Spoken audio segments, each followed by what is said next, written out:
Namaste and Jai Hind, ladies and gentlemen. Thank you very, very much. A lot of familiar faces here. My name is Anand Narasimhan and welcome to the CNN News 18 Town Hall on G20. The theme is, can India become the Vishwamitra? The bridge between nations that we want to achieve, that's the goal. And let's get right into the thick of things. We're very proud to announce that ahead of the G20 summit, Prime Minister Narendra Modi has spoken to money control, and he's also said that it's a sign that the Troika is Indonesia, India and Brazil, developing nations, and the story, the voice of the global south, the voice of the developing nations are with this Troika, and India wants to play a pivotal role. And I think we're going to just further take that forward. And here we have the Prime Minister speaking to money control. And let's go straight across to the person who's currently quite literally in the thick of all the action, and he's taken the time out to speak with us. Shri Amitabh Kant, the Sherpa of G20 in its for India in its years as President or Chair. Amitabh Kant ji, namaste. Thank you very, very much. Regret the slight delay in coming across to you, and you've just stepped out of a meeting to make sure that you speak to the network you love so much. So I have to thank you for that. My first question to you, is India poised to be perhaps the voice of the global south? Are we going to achieve that objective?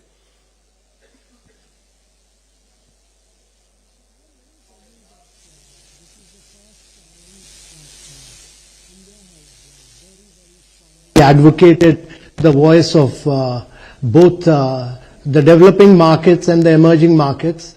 Before we started our presidency, the Prime Minister had a meeting with about 125 leaders of the global south, and based on what they had to say, we formed our priorities.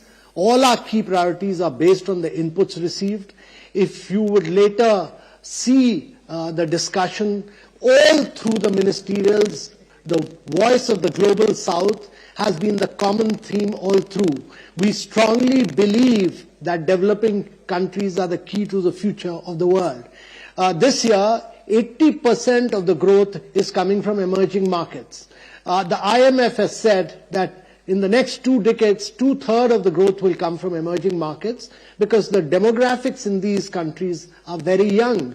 The population in the West is aging. The Prime Minister, for the first time, has requested all the countries to agree to the African Union becoming a permanent invitee. This is in the process of getting discussed out, and leaders will take a final call. But this will be a very unique moment that the G20 will really speak the voice of the global south.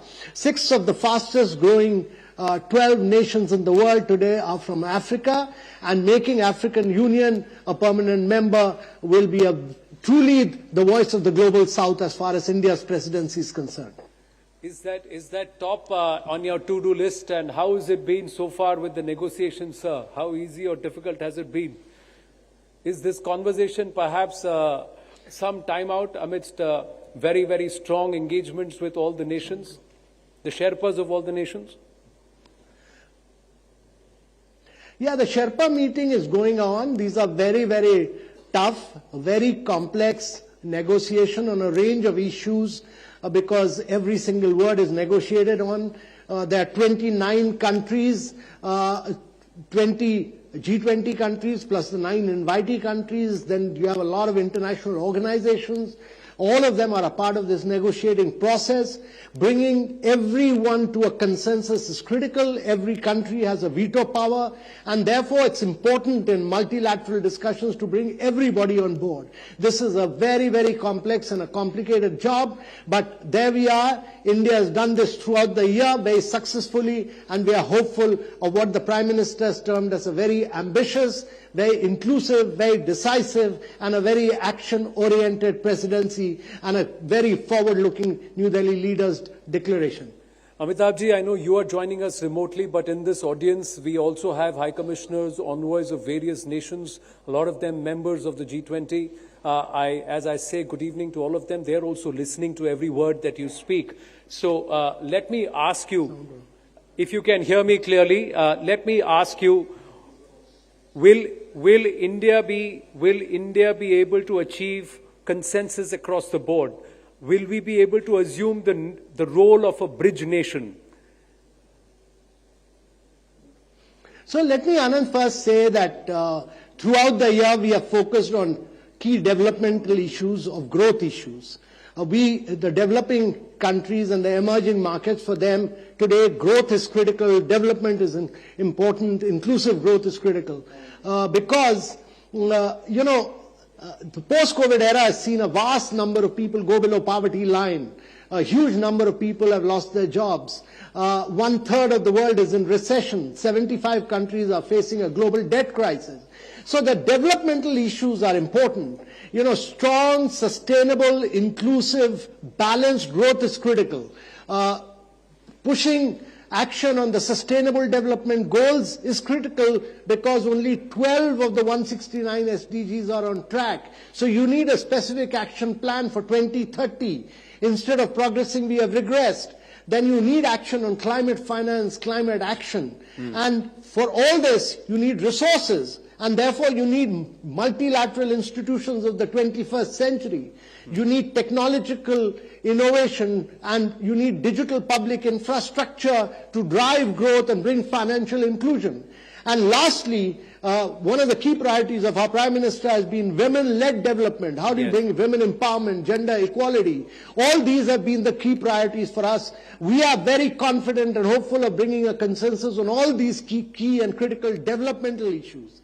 As far as geopolitics is concerned, we've kept it on the side because it's important for us to drive development and not geopolitics. But we are very hopeful that we'll be able to discuss with all our friends here and find a solution to even geopolitics. We are not a part of the present crisis. It's an important issue for the West, but not for the developing countries. But we plan to bring everybody together and find a resolution forward.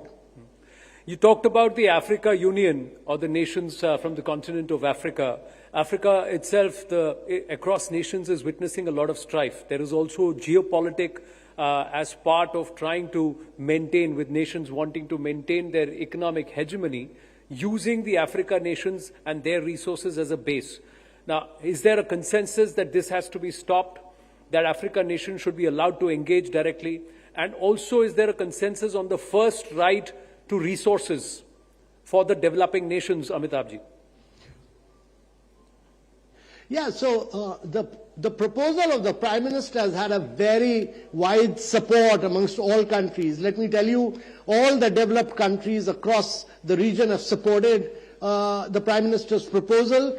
This is at an advanced stage of discussion right now, but I'm very sure that the leaders would look forward, leaders would probably announce it. They would look forward to having African Union as a permanent member. And as far as development, resource utilization, and as far as growth, progress, using technology for development, all these are critical issues. This particular statement will have more on developing countries and emerging markets and the voice of the Global South than any declaration ever held.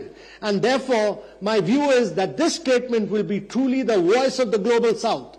This statement will really reflect the concerns of the developing countries and the emerging market. And this particular statement will truly attempt to make a quantum jump for the Global South as far as international development is concerned. I'm aware that the statement is work in progress, but how much of it has been achieved in terms of consensus? Can we say we are 70% there already with respect to the draft, sir? And I wouldn't like to, I would merely say that we are very positive, we are very optimistic. A lot of hard work is going into this, very complex, very tough negotiations are going on round the clock. These start early morning at about 7 o'clock, they go on all night. We have several bilateral meetings, we have very tough, complex negotiations. So I would merely say that we are well on the path to moving forward. We are very optimistic, we are very positive that we'll be able to achieve success in a very big way. But I would merely say that this is work in progress right now. 2 p.m. to 2 a.m. is what you had told me when we just spoke the other day. But in the process of the democratization of G20 in Bharat, PM has actually spoken about it when he spoke to us here at Money Control. How much of it has enabled the youth of our country, also not just showcase themselves in terms of potential to the entire world, the G20 nations. How has it been received by the G20 nations? Well, we've done our presidency very differently than any other country. In most countries, it is held in one city or two cities.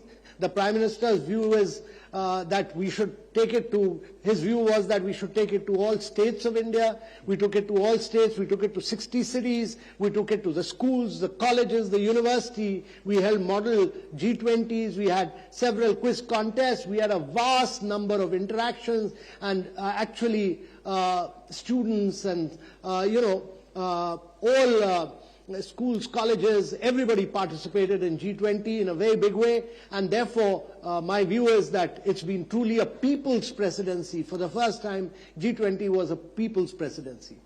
Any memories that you would like to share on a lighter note that you would take away from this last whole year that's gone by, especially as Sherpa? Oh, well, we've had, there are a huge number of very fascinating memories, because this was really used as an opportunity to get into the backwaters of Kerala, to explore the Vijayanagaram Empire, which is the fountainhead of Hindu civilization at Hampi. We were able to clean up the lakes in Udaipur, and everywhere the local citizens were involved in this.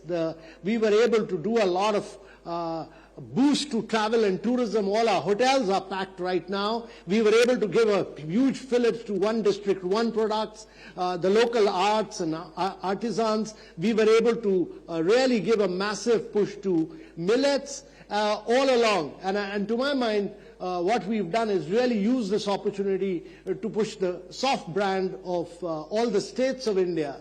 So this has been used as an opportunity to provide a multiplier impact to India's economy. Any of your counterparts who walked up to you and said, Mr. Kant, I have a different view of India now. Thank you for showing me all of Bharat? Oh, well, all of them. Every single person who has come has become our brand ambassador.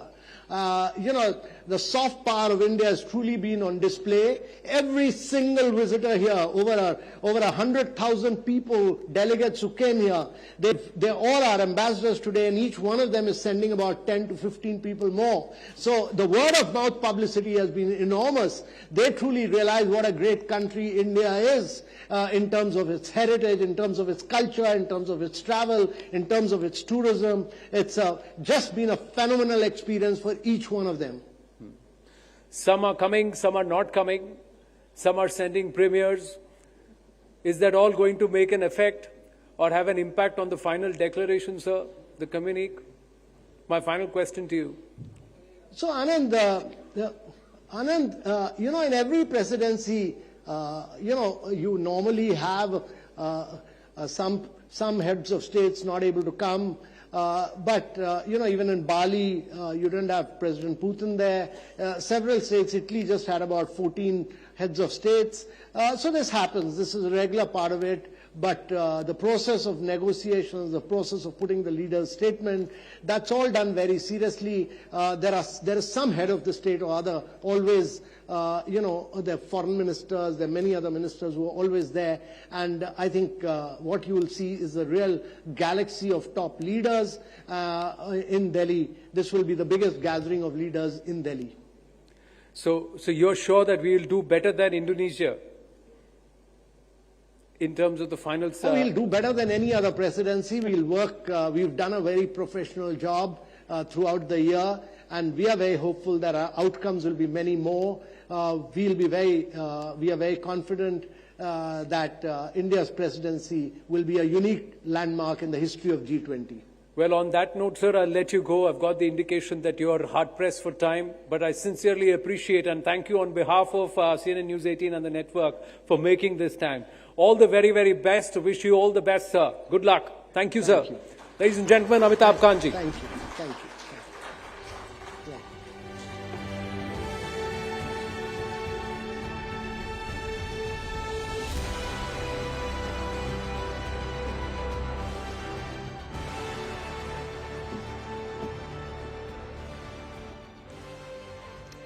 Thank you, Anand. Thank you to Shri Amitabh Kant ji. Good evening. We are just a few days away from the start of the 18th G20 summit right here in Delhi.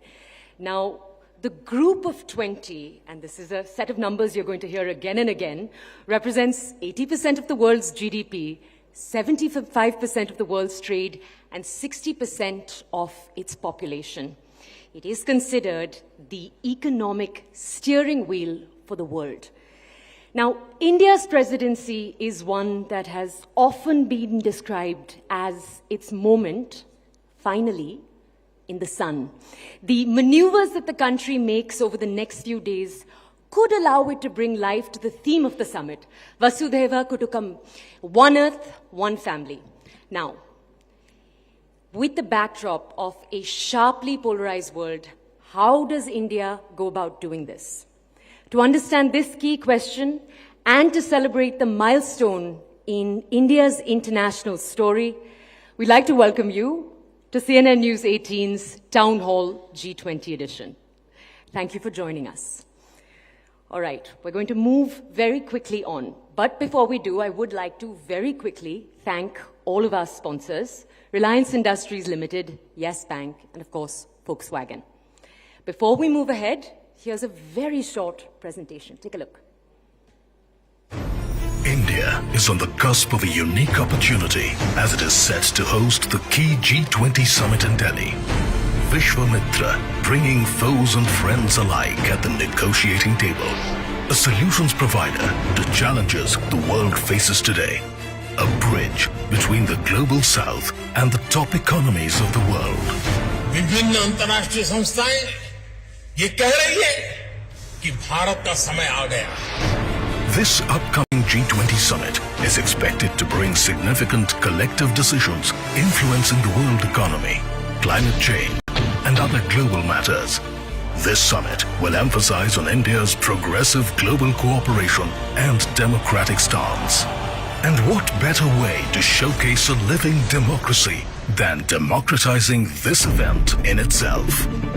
From Kashmir to Arunachal to Gujarat to Tamil Nadu, India has democratized its G20 presidency by detaching the Delhi-centric approach.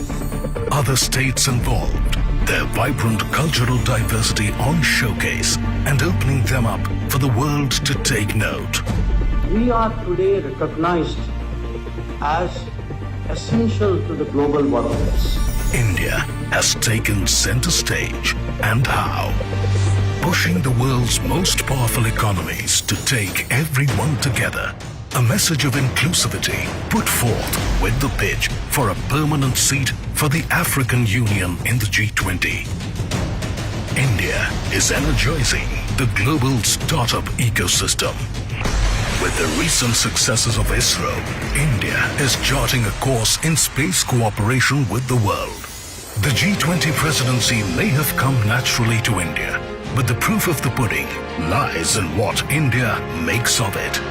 India is standing up tall, even amid the turmoil in the neighborhood, leaving a footprint in the global space, and the narrative of a strong, Mazboot Bharat can no longer be ignored or denied.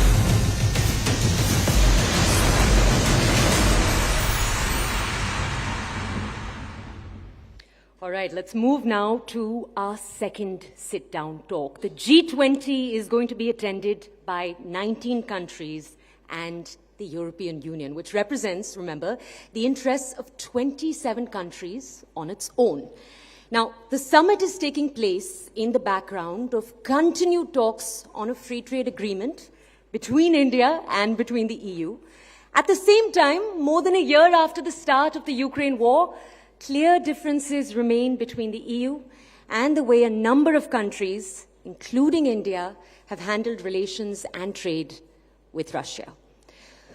How much will this be a talking point at the G20 summit? To understand this and more, CNN News 18's Zaka Jacob in conversation with the EU ambassador to India, Hugo Astuto.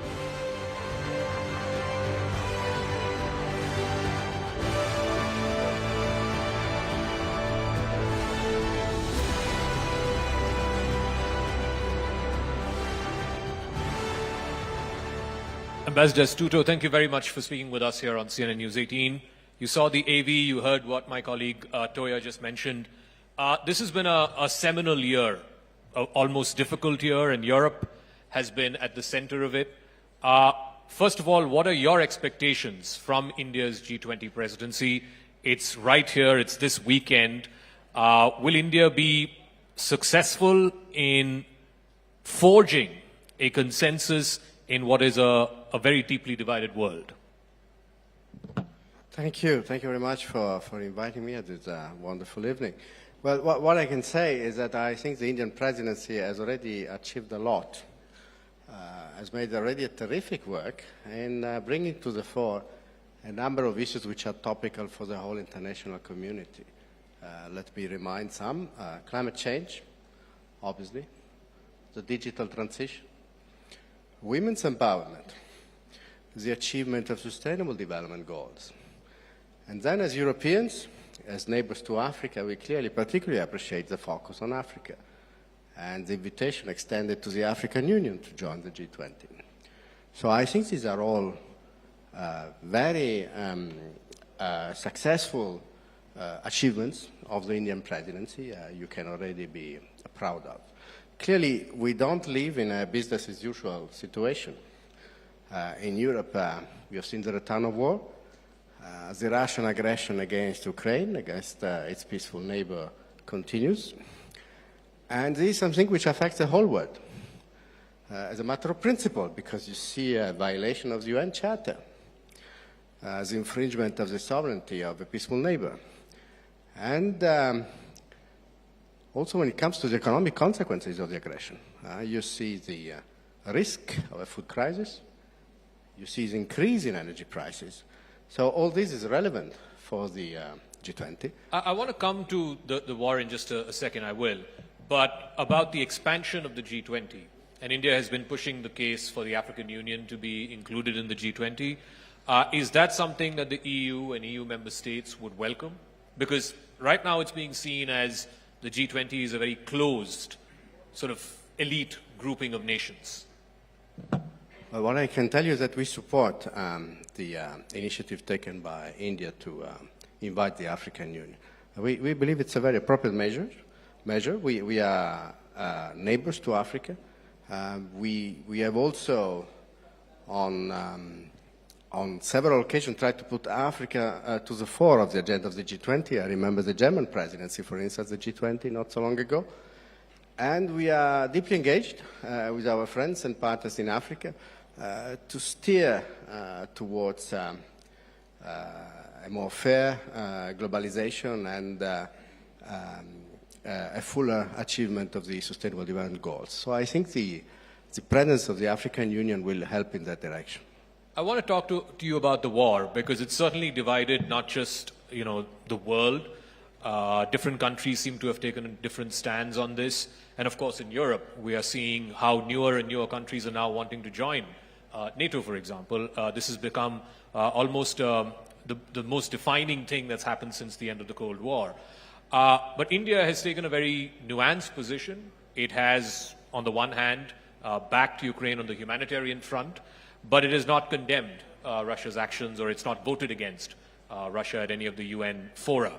What is the EU position on this, and what is your assessment of where the war is headed? Because right now it seems like it's frozen in time. Well, look, I think we respect India's position. We understand India's constraints.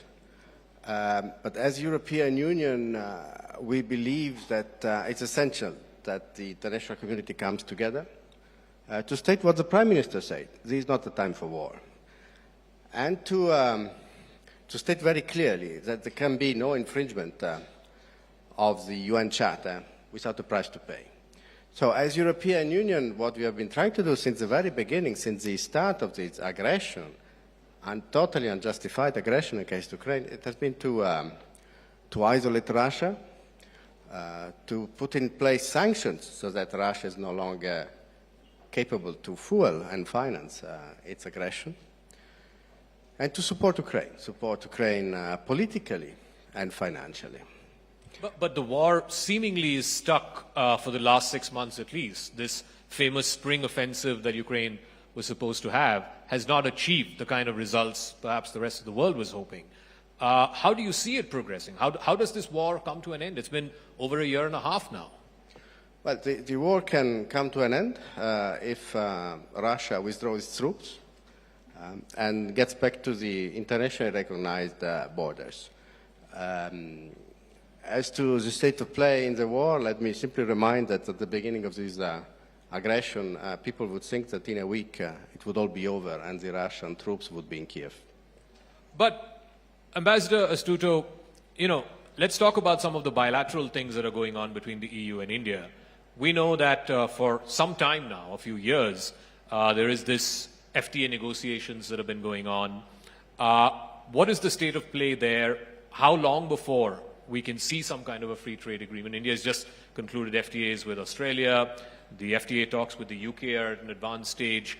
But with the EU, where exactly is the stumbling block?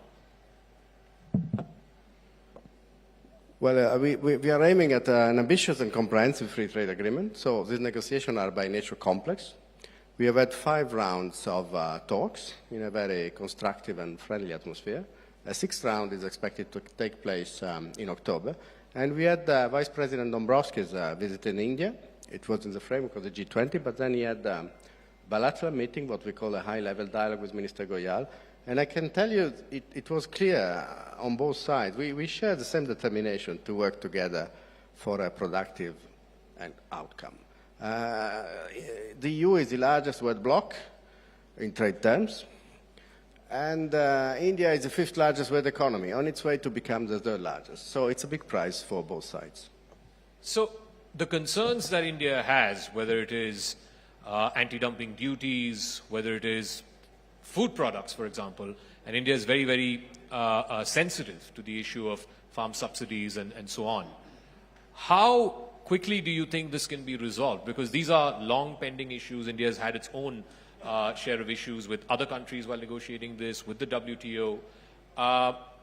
Is there a timeline? Look, I think I will leave this to negotiators. What I can tell you is that the European Union has a pretty good record in achieving free trade agreements with a number of partners, of very diverse partners, Vietnam, Japan. And India has also started concluding FTAs in the past few years. You mentioned a few. So I think we can get together and bring these talks to a positive conclusion.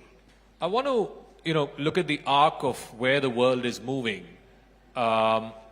We know that the leaders of Russia and China are not going to be here in Delhi for the G20 for different reasons.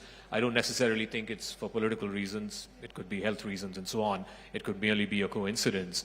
But are we moving in a direction where you have the United States, its European partners on the one side, firmly ensconced in one corner, and then you have Russia and China on the other, and you have this great power competition that's going on, and where does that leave countries like India?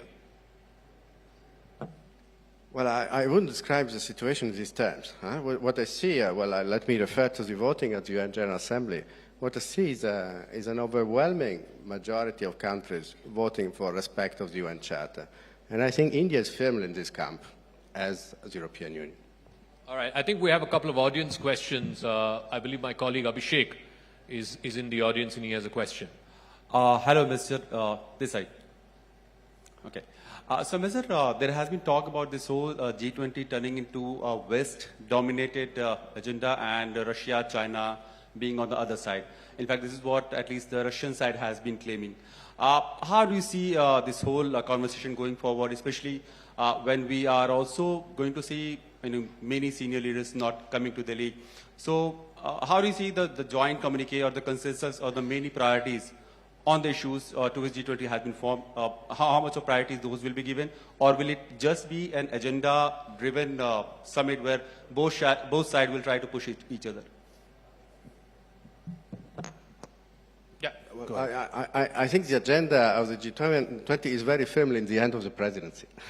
And I think we can fairly say there are a number of topics which are not of the interest of one grouping or another, but of the international community as a whole. I mentioned some earlier. When we talk about the fight against climate change, when we talk about the renewed focus on the achievement of sustainable development goals, I don't think you can say this is a Western-driven agenda. This is an agenda driven by the global common good.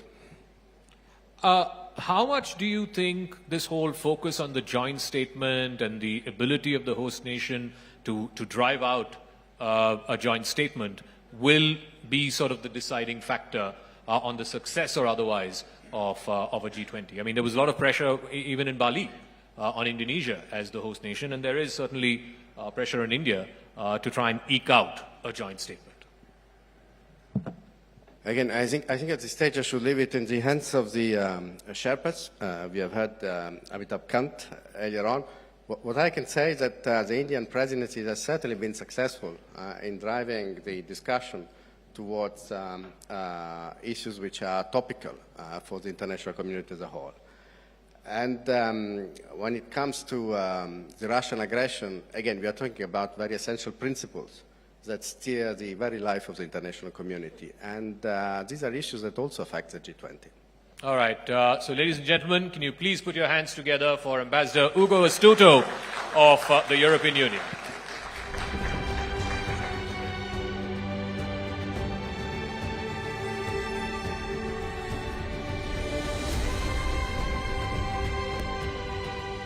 Thank you, Ambassador. Thank you, Zaka. Moving on. A few days ago, Prime Minister Modi became the first Indian Prime Minister to visit Greece in 40 years. The two countries upgraded their ties as they explored the bricks that need to be laid to establish Greece as a gateway of sorts to the rest of Europe. Meanwhile, Israel and India are celebrating 30 years of diplomatic relations with each other. What more can these two countries, that are both fountains of innovation and technology, do for each other? CNN News 18's Zaka Jacob now in conversation with the ambassadors of Greece and Israel.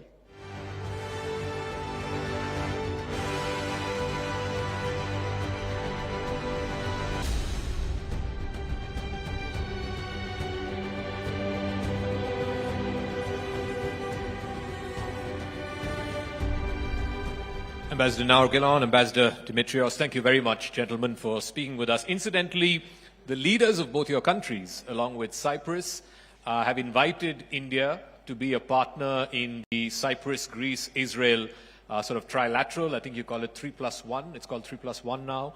So please help us understand, and I'll start with you, Ambassador Gilon. What is the thinking? I mean, is this now a new grouping? What are we going to call this? IICG, ICGI? Or should we call it BCGI because now it's Bharat, Cyprus, Greece, and Israel? I think that first of all, I had the honor to be part of creating the trilateral between, I was in charge of Europe when we did it with Greece and Cyprus. It's a very natural alliance. And I think that India is a great ally of everyone. We see more and more interest of India in West Asia. In Israel, for example, one of our two ports is now in the hands of an Indian group. So I think it's very natural that India is a great partner, will also partner with us. I don't know how long it will be, how much it will hold. It's something else like the I2U2. I think when you spoke about the G20, how hard it is to reach consensus. And this is part of the phenomena we have in international organizations in general. The bigger the organization, the harder it is to reach consensus. So when we do these minilaterals with smaller groups, which are not going to cover the whole world, but are going to cover usually mutual interest of the member parties and sometimes also be beneficial to the rest of the world, I think this is the kind of new organizations that you will see in our world.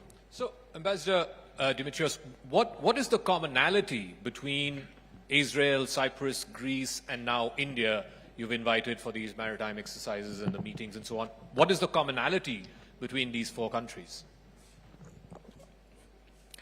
You know, the main thing that unites us, Greece, with India is that we have common ethical values.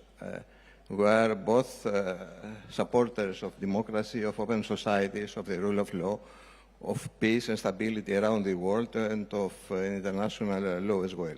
This thing extends also to Cyprus and to Israel. I think that we are the three countries that in the Eastern Mediterranean area we are promoting actively these exactly values. I think this is the base and the main reason for which we have this inclination to cooperate and to ally with India. Besides that, India, you know, is a force of stability, and not only in Indo-Pacific, but also is it going to be a maritime sort of partnership, because all four are maritime powers in their own right? Yes. But India is already part of another maritime alliance in the Quad. Okay. So there is no need to search for new abbreviations in order to, let's say, to describe our partnership. This is an alliance in fact.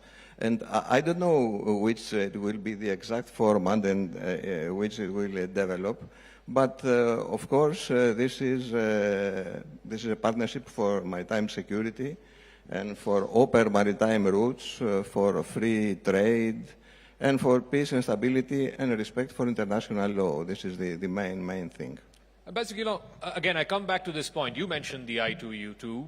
India is again part of that alliance, along with the United Arab Emirates, along with the United States and Israel, of course. And India is part of the Quad, along with Japan, Australia, and the United States. India is now becoming part of all of these smaller groupings. Why is that? Is it that India is being courted by everyone, or is it for the maritime prowess, or what is it? I think in general, everyone that observes what's happening to India in the international arena, you understand that India is becoming a more and more significant power in the world, being now the most populated country in the world, the fifth economy on the way, as was said before, to the third biggest economy. G20 brought a lot, I think, of acknowledgement. So in general, India, and I think my colleague also alluded to that, is considered a responsible big player in the world today, and people are looking for getting closer to it. I can see how much effort the US is putting to its relation with India. So I think it's quite a natural thing that people would like to have India close. As Israel, I can tell you that for sure we have for quite many years now very, very intimate relations. We want to keep it this way. And for us, in any forum that we are together with India, we feel that we are together with allies. And this is very important to us. Also, people asked me in the past about Israel's position when it comes to permanent membership to India in the Security Council. Security Council, yeah. And I think that also for us it comes very natural. We say, of course, we want our strong partners and responsible players to be in key positions in the world in general. Security Council is another one of them. But you don't think in this, and I asked this to Ambassador Astuto, you don't see in this arc of great power competition that's happening primarily between the US and China, countries are being forced to take sides? And how do these smaller groupings then navigate that great power competition? So I think the full battle is not there yet. We will see if it will get there, the economic battle that we all the time hear about. So there are here and there incidents, semiconductors and others that we saw. But I think countries will choose where they want to be if they want to be. It's, you know, it's a free world. Everyone will hedge its bets where it's the right place to position himself, especially the bigger countries. I think no one can force anyone to do anything they don't want in our world today. There is, of course, you make the calculation of balance of what you might gain or what you might lose from every tactic you take. But it's up to each of us to decide where they want to find themselves. Ambassador Dimitrios, Prime Minister Modi was in your country recently, the first Indian Prime Minister in, I think, 40 years to be there. There is a sense here in India that Greece is somehow shaping to be India's sort of gateway to the Mediterranean. We have tried through one other big power in that region for a number of years, but because of geopolitical reasons, that hasn't really gone too far. But is Greece now becoming some sort of a gateway, a maritime gateway for India into the Mediterranean and from there towards mainland Europe? I think Greece is becoming, or at least has the potential to become, a gateway in every point of view, not only as regards maritime. Of course, as you know, we have the biggest merchant fleet of the world, is the 1/5, 20% of the international merchant fleet.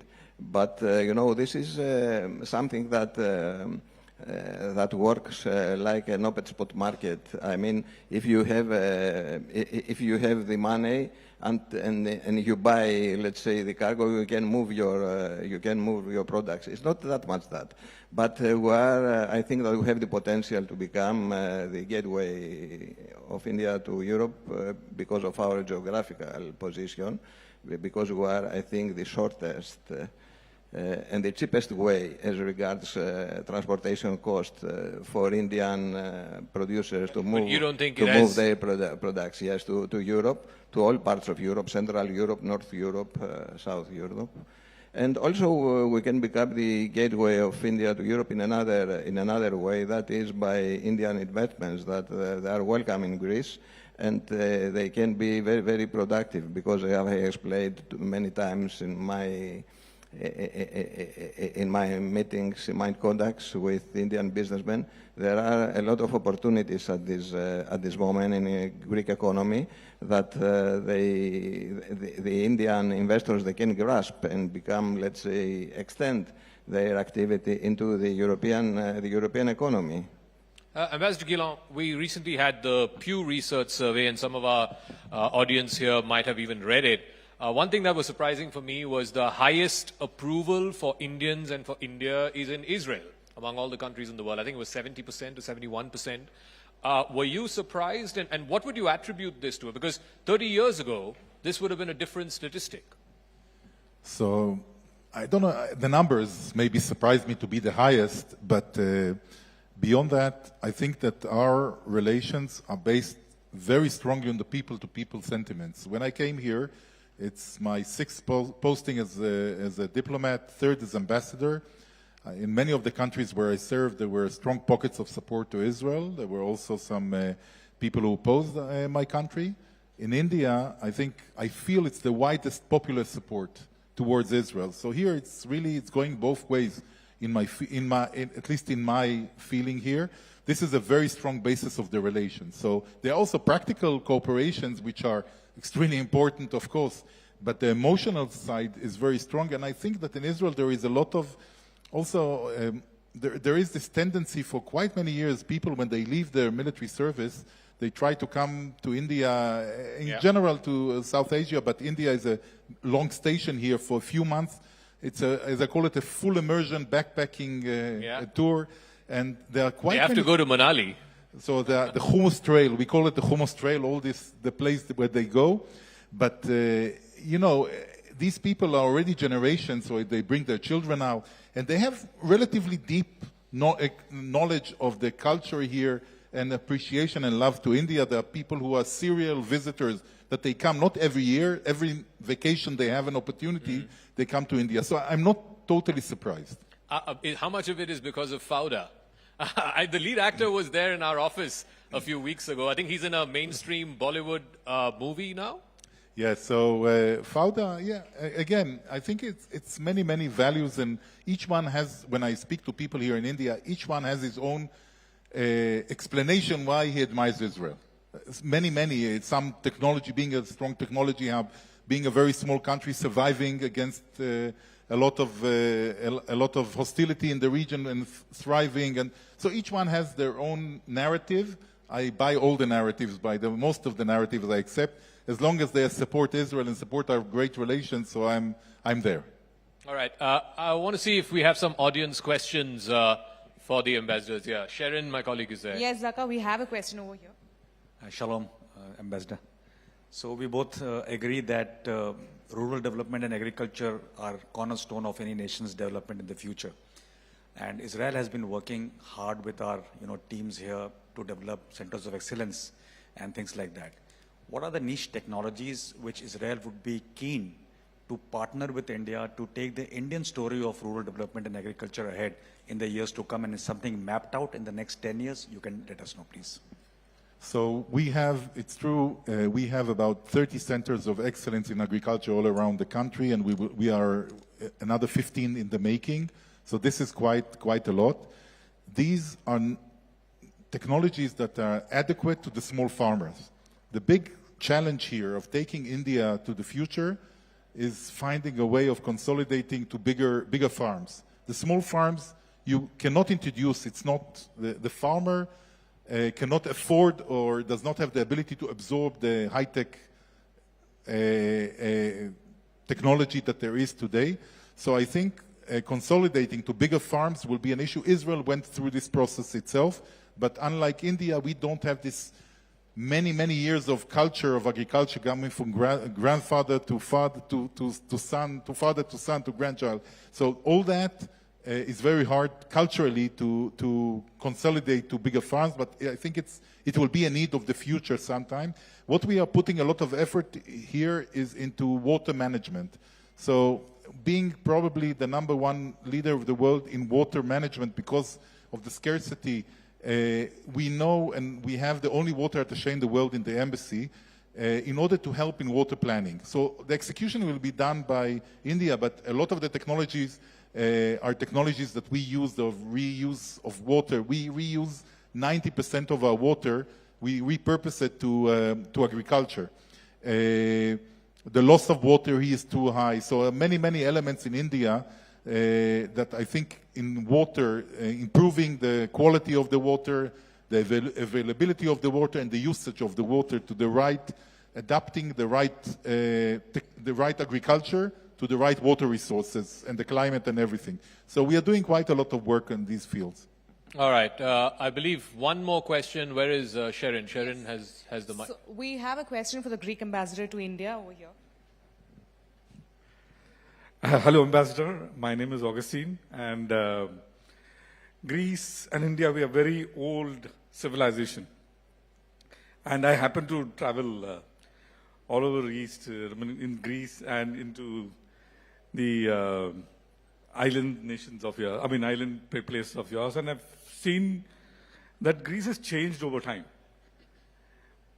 Probably your immigration policy has sort of backfired, and we have in India a great working population and a peaceful working population. So how are you looking at reworking your immigration policies? That's a core debate, not just in Greece, across Europe. How are you dealing with that challenge? Okay, there are two issues, two sides here. The one is irregular migration, and the other side is legal, regular migration, lawful migration.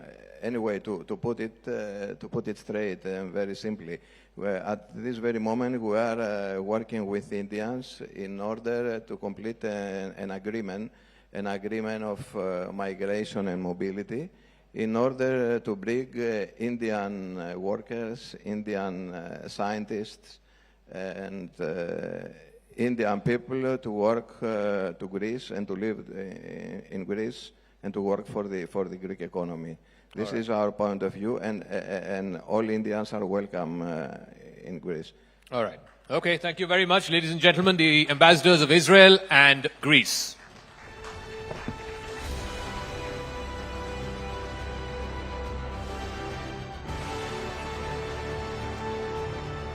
Thank you, ambassadors. Thank you, Zaka.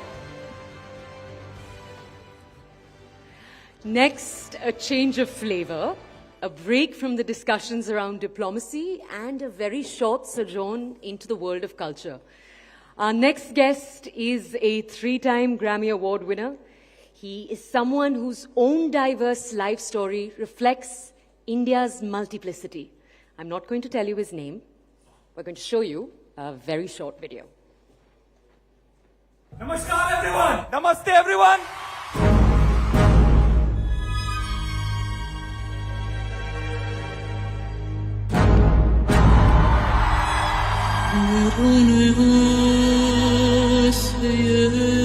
Thank you to Ricky Kej for supporting a better, safer, more prosperous future. Ricky Kej, our champion for nature. I take this opportunity to say thank you to Ricky Kej. Ricky has been inspiring and is one of our champions. My brother Ricky, I'm really proud of you as always. Here was a man full of energy who was ready to work with these young people and happy to bring hope back to their lives.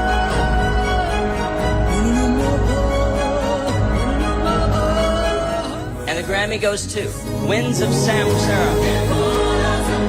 I'd like to thank the Recording Academy. Asatoma Satgamaya Om Shanti Shanti Shanti Om. Thank you. And the Grammy goes to Stuart Copeland and Ricky Kej. In India, we've got a saying called as Vasudhaiva Kutumbakam, which literally means the world is one family. Live in peace with all entities on this planet, whether it is the animals, the wildlife, the forests. Stuart Copeland, Divine Ties, and Ricky Kej. Namaste and thank you. Climate change is absolutely real. Climate change is human-induced, and our actions are affecting countries on the other side of the world.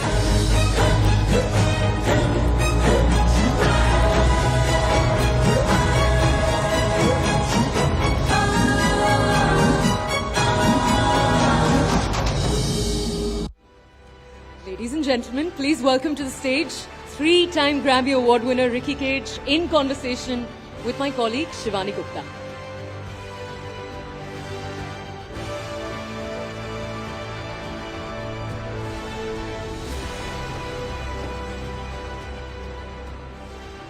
Thank you, Ricky, for being here, and thank you to our lovely audiences as well.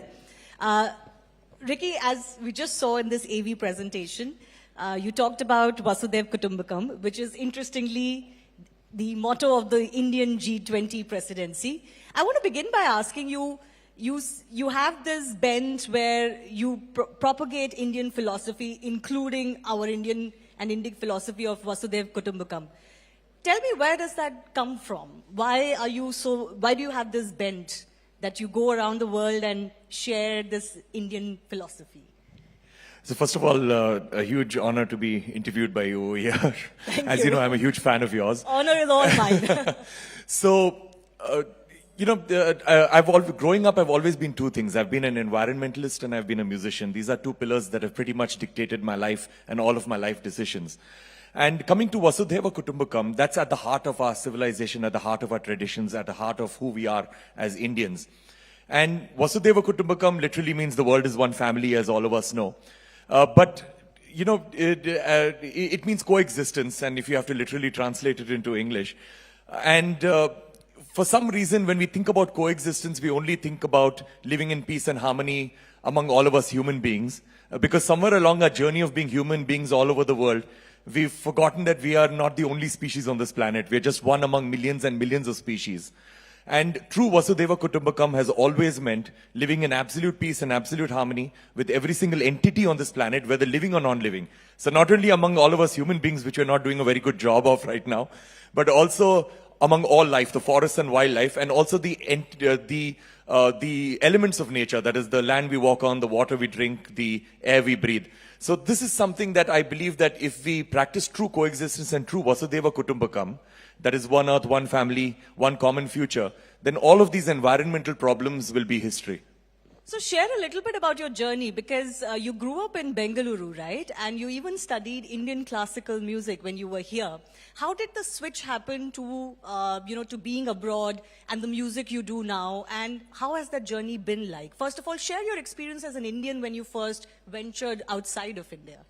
So of course, growing up in Bangalore and also, doing non-mainstream music, not doing Bollywood music, not doing what is considered to be pop music in India, creating music from the heart, creating music based on my own thoughts, my own philosophy, mainly about the environment and nature.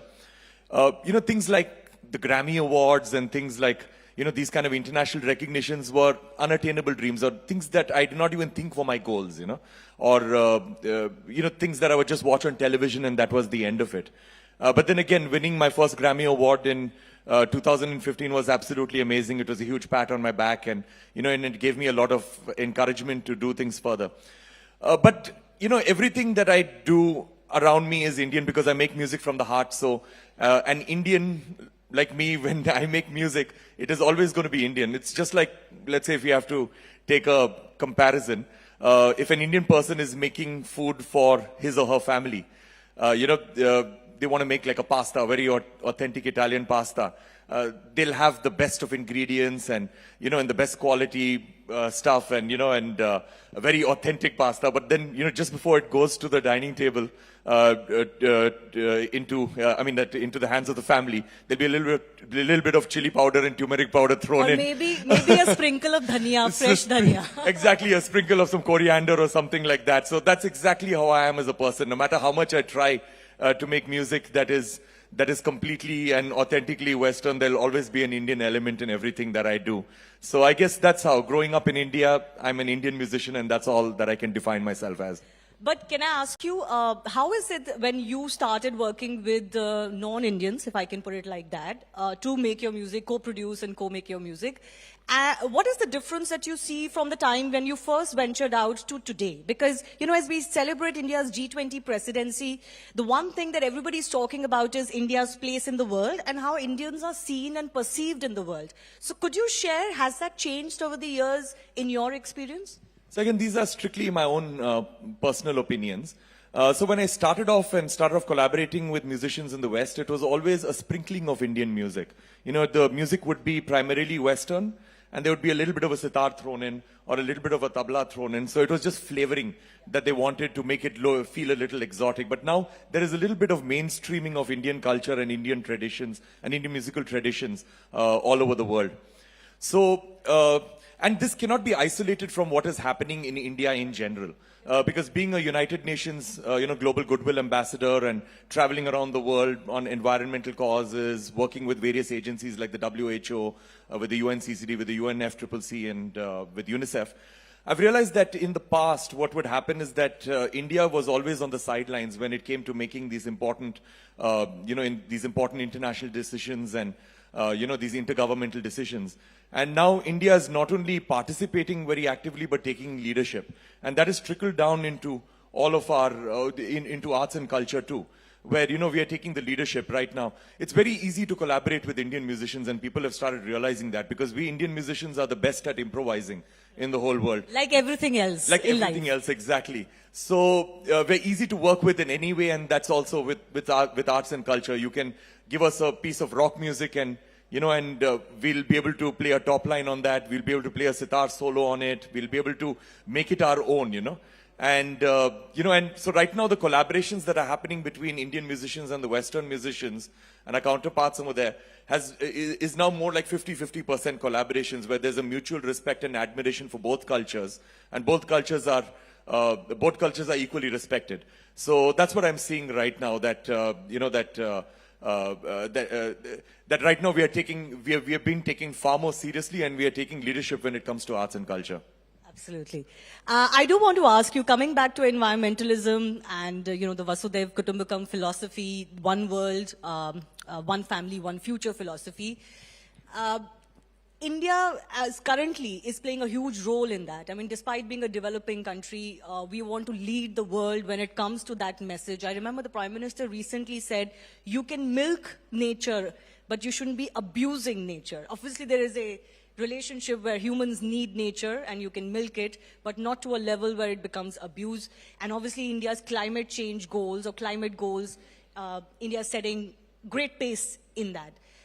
How do you see that, since you believe so strongly in it? Do you feel that India is doing what it can do and can play a leadership role in this regard? Yeah, definitely. Prime Minister Modi, in fact, is very, very committed towards these climate goals, and and is a very, very strong environmentalist from the heart. That's what I have seen in him.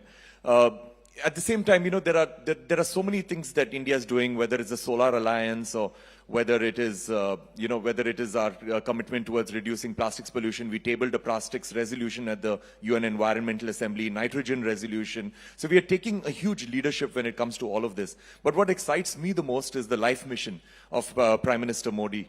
because the life mission is absolutely amazing, because I've always believed, and I've said this time and again for many years at a lot of my concerts, if any of you have come to my concerts, I constantly repeat this, that the biggest threat to us as a species is the constant thought that we have that somebody else will make a difference. We're always waiting for governments, for intergovernmental bodies, for NGOs, for corporations to make a difference, when the truth is that the only way we can bring about meaningful change is if we change ourselves. And the reason why we don't change ourselves is not because we're evil people. It's simply because we have not empowered ourselves to believe that the small, tiny, incremental changes that we can make within our own lives actually matter. And that's what this life mission is all about by Prime Minister Modi, that, it's all about putting the power back in our own hands, in the individual's hands, to be the change that they want to see in this world. And it's about buying, not just buying anything that you see, buying only things that you need with a lot of deliberation, with a lot of mindfulness, and reusing everything, upscaling everything. So I believe that this is something that is really, which will really capture everybody's imagination everywhere in the world, and this will bring about meaningful change. Do you see India finally taking a leadership role, not just in this sphere, but generally? We just had a very successful moon landing as well. We are now aiming for the sun. You are winning Grammys every year for us, so you're representing us as well. And there is so much in arts and culture, or science and technology, in politics and diplomacy. Do you see that India is moving closer to its goal of Vishwaguru and Vishwamitra? I think that's already there. It's already there in a huge way. I mean that India's looked upon as a complete leader when it comes to arts and culture. It is an ancient, Actually, I wanted to ask you, sorry Yeah. to interrupt you. When people look at India, they look at it how? Especially for an artist like you, do they look at India as an ancient culture that has a lot of knowledge to give, or a land of great arts and culture? Or today they look at it as the most populous country in the world, which is a great economic market, or a science and technology hub? How do you think the world views us?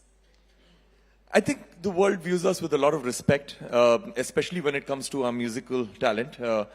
When an Indian musician plays abroad, especially a classical musician, they are given tremendous respect for their skill, especially their skill, as I mentioned, when it comes to improvisation and when it comes to completely and absolutely wowing an audience. So recently, as you may know, I did this version of the Indian national anthem where... I was going to come to that. I was saving it for the last, but anyways, go ahead. So I did this version of the Indian national anthem where I conducted a 100-member British orchestra, that is the Royal Philharmonic Orchestra. And of course, I've collaborated with the Royal Philharmonic Orchestra a few times in the past, and they are my favorite orchestra in the world. And when I told them this idea that let's record the Indian national anthem with a 100-piece orchestra, they were, of course, very excited about it. And the reason why I wanted to record the Indian national anthem with a symphony orchestra is that India is like a symphony orchestra, if you look at it as a country. Because in a symphony orchestra, you've got varied instruments, like you've got a violin, which is a soft instrument. Then you've got a timpani, which is a loud instrument. You've got a harp, soft instrument. You've got a tuba, which is a very, very loud instrument. And every instrument has got their own unique personality. A violin is not trying to be a tuba is not trying to be a timpani is not trying to be a harp is not trying to be a euphonium. But at the same time, when all of them play together, they sound absolutely beautiful and in beautiful harmony, and they sound as one. So everybody is not trying to be each other, but everybody is maintaining the unique personality, but somehow the whole thing is working together.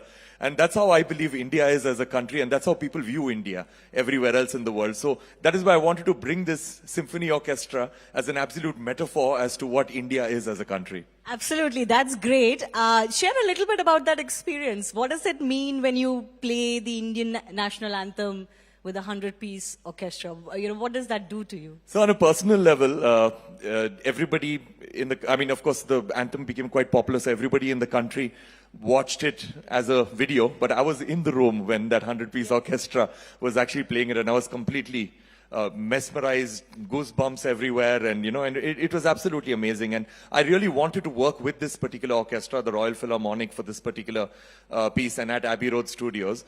And of course, the added the added narrative of the whole thing was that that after ruling us for 200 years, I know the subtext was huge. The subtext was huge. That that it felt good that a British orchestra was playing our Indian national anthem, and I even mentioned this to the orchestra before they actually played the national anthem. And they were very respectful about it, and they really wanted to give their best. The idea over there, which made me really proud, was that when I mentioned this to them, they really wanted to give their absolute best for this. And as I've mentioned, I've collaborated with them in the past, and I can tell you with full conviction that this was their best performance for me ever. And that showed that, that how much they wanted to do for India and how beautifully they wanted to gift this piece of music to India. Well, thank you so much for doing that for us. It was a great way to celebrate our Independence Day gone by. And before I end, a big round of applause for Ricky Kej for doing that for India. I do have one more question to ask you, because I don't want to leave you without asking you this. I think there's a big buzz about India being renamed, rebranded. I don't know how to put it, because we've always been known as Bharat, but there is a buzz that the government may officially use the term Bharat instead of where we use India. One, what do you make of that? And as a representative and an ambassador of India globally, what would you say is the difference for an artist like you when you say Bharat versus India? Okay, so my opinion on this is that, being from India, we have to be as Indian as possible. And being Indian would be, Bharat. So I believe, I love the term Bharat. And I would be very proud to call myself a Bharatiya. A Bharatiya composer. Excellent. I think I have just about a minute. Maybe I can take an audience question, Shireen, if you have somebody with you. Yes, Shivani, we have a question over here. Ricky, I have a question for you. Sure. When it comes to music, we see that there is a big disconnect between Bollywood music or classical music, even if we look at its penetration within the country. My point is that who can play a pivotal role in moving classical music throughout the world, when we know that Indians are settled all throughout in the world as such? No, that's a good question. I've got like a minute to answer that. Yeah. Okay. So the thing is that when you look at, again, strictly my personal opinions. So when you look at Bollywood music is popular all over the world. And you have Bollywood singers and composers. They perform everywhere in the world. They are able to fill up complete stadiums and all of that stuff. They get huge audiences. But barring a few exceptions, pretty much everybody who's in that audience is people from the Indian diaspora. Because Bollywood, in my opinion, has not broken cultural barriers. Bollywood is stuck with the Indian diaspora, whereas the people who have actually broken cultural barriers are our classical musicians. In fact, when I was 19 years old, I had gone and watched a Pandit Ravi Shankar concert, and I was very surprised that the demographic of the people inside the theater was very representative of the demographic of the city itself. So he had actually broken cultural barriers, and he reached out with his pure Indian classical music to varied audiences all over the world, so much so that he had almost mainstreamed his sitar instrument all over the world. And it's the same with all the classical musicians in India. And the second thing is that if you look at, I've coined something known as the Ravi Shankar syndrome in India. Okay, now conversely, if you look at India, everybody knows who Pandit Ravi Shankar was. Greatest sitarist ever, Bharat Ratna winner, daughters are Anushka Shankar, Nora Jones, everybody knows that. I challenge you, anybody in the audience can name one album of his. He's done more than 20 albums. Name one album of his. Okay, name a song of his. Okay, hum a tune of his. Absolutely not. And that's because we are not appreciating our own talent, which the world is appreciating. And I guess that it should come from within all of us to appreciate our own talent. Absolutely. Ricky, as always, pleasure to speak to you. Continue to do what you're doing. And we'll look forward to you taking the Indian national anthem across the world. You've done the Britishers. Now please do others as we move forward to our other independent. Greece and Israel is next, yeah. All right. Thank you so much. A big round of applause for our guests. Thank you so much.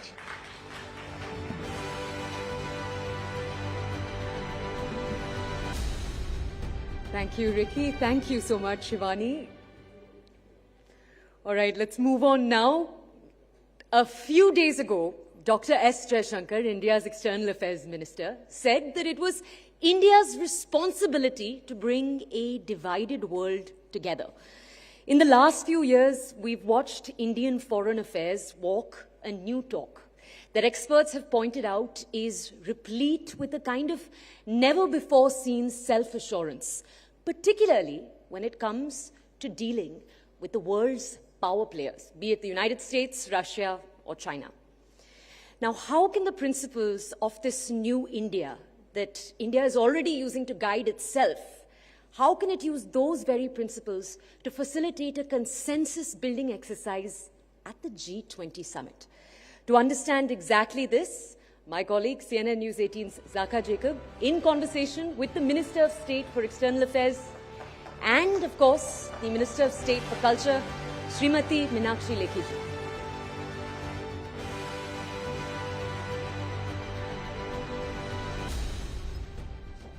Meenakshi ma'am, thank you very much for joining us here at the CNN News 18 G20 Town Hall. I'm sure you're very busy in the run-up. This is the G20 week.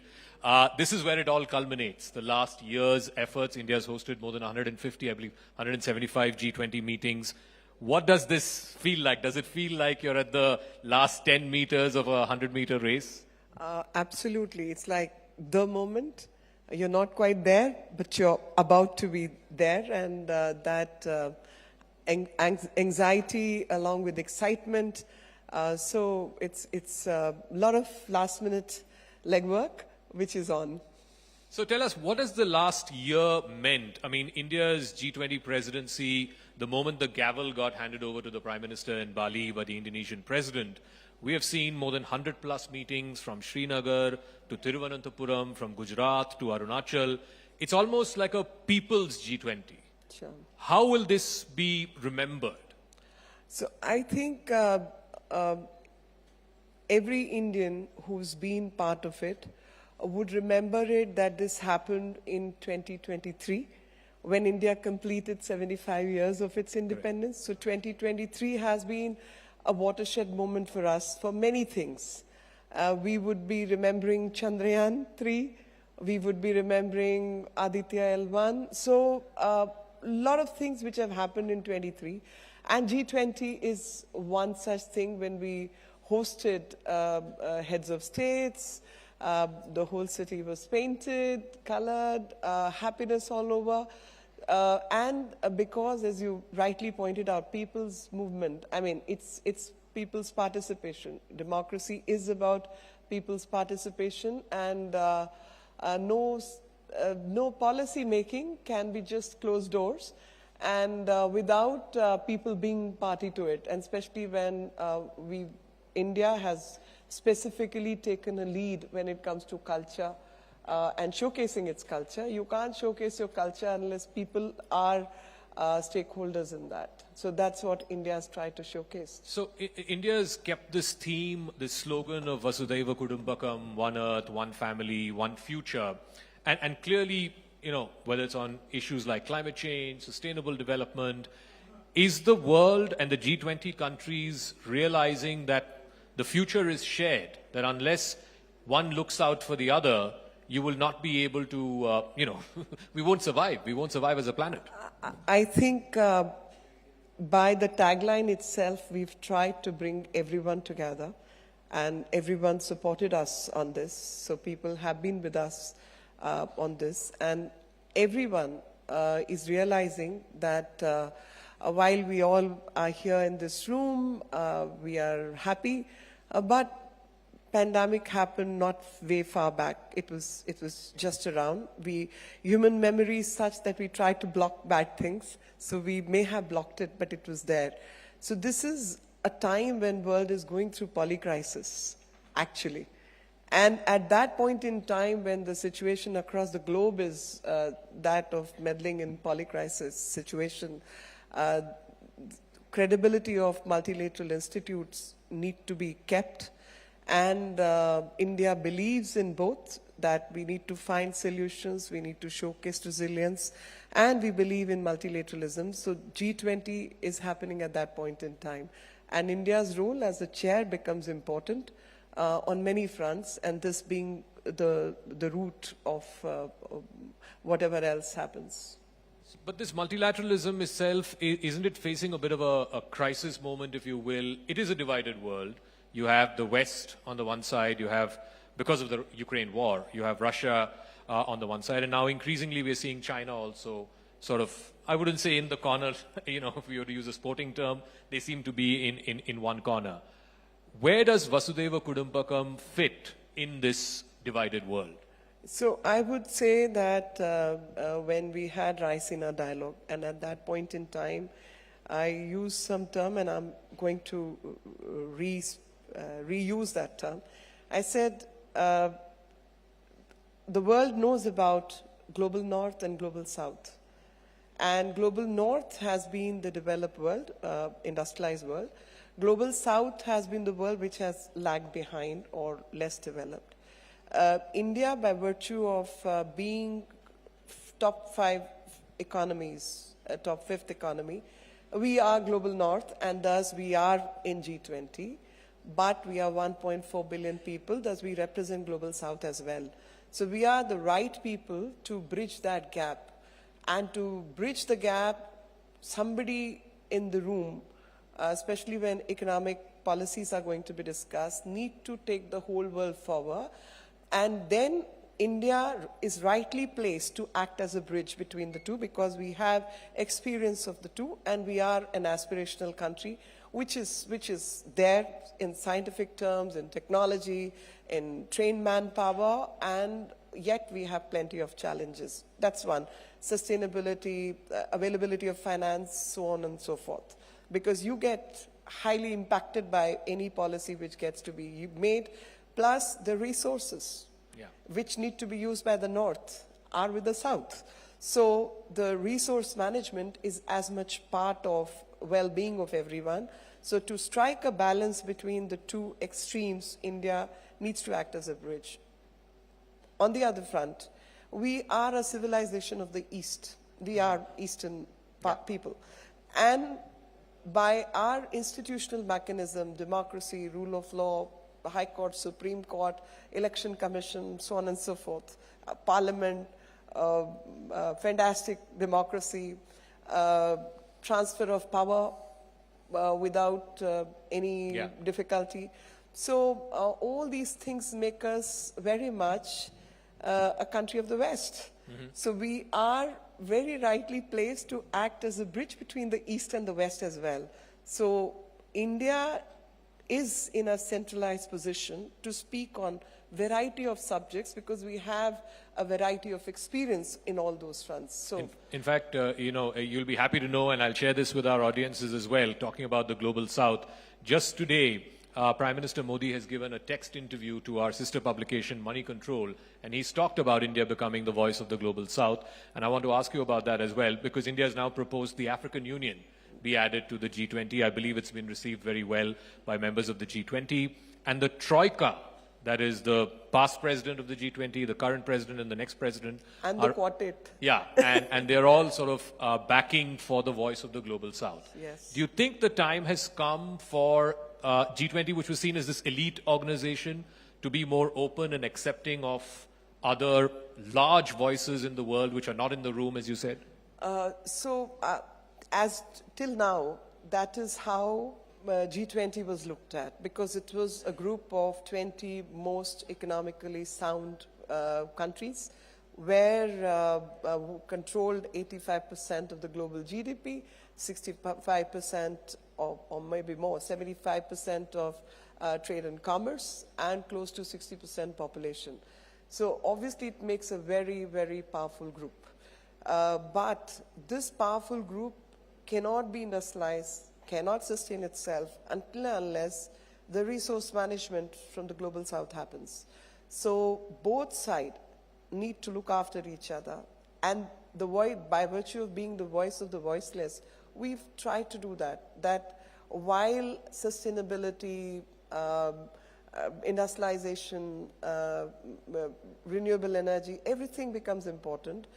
But the worst impacted countries are the countries from the Global South. And then climate finance, investment, etc. becomes important. Technology transfer, skill management becomes important for those countries. So unless we think of a subject in a comprehensive manner, it will not lead to any result. So for fruitification of the entire policy on trade, commerce, or economy, both sides need to meet at some point and discuss it openly. Some heart-to-heart talk needs to happen, and that's what we propose. Ma'am, you're also the MOS for culture, you're also a lawyer, so I think you're the best placed person to answer this question. This is the biggest talking point of the day, that India, that is Bharat. We have seen the invites that have gone out in the president's name, the president of Bharat. What is the cultural sort of background to this, and what is the thinking as to why? I mean, is a renaming going to happen, or is it going to be used interchangeably? I think we wasted a lot of time on this. Okay. And I would say this because, you see, many a times in public life, somebody pitches something, you've got to respond. And, but it's an inane subject. Something as inane as Bharat or India, I mean, these are interchangeable words. And there is nothing much which turns on this, but few people have tried to sort of polarize, create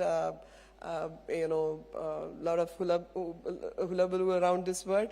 So I would say let this be rested and not to waste any more time on this.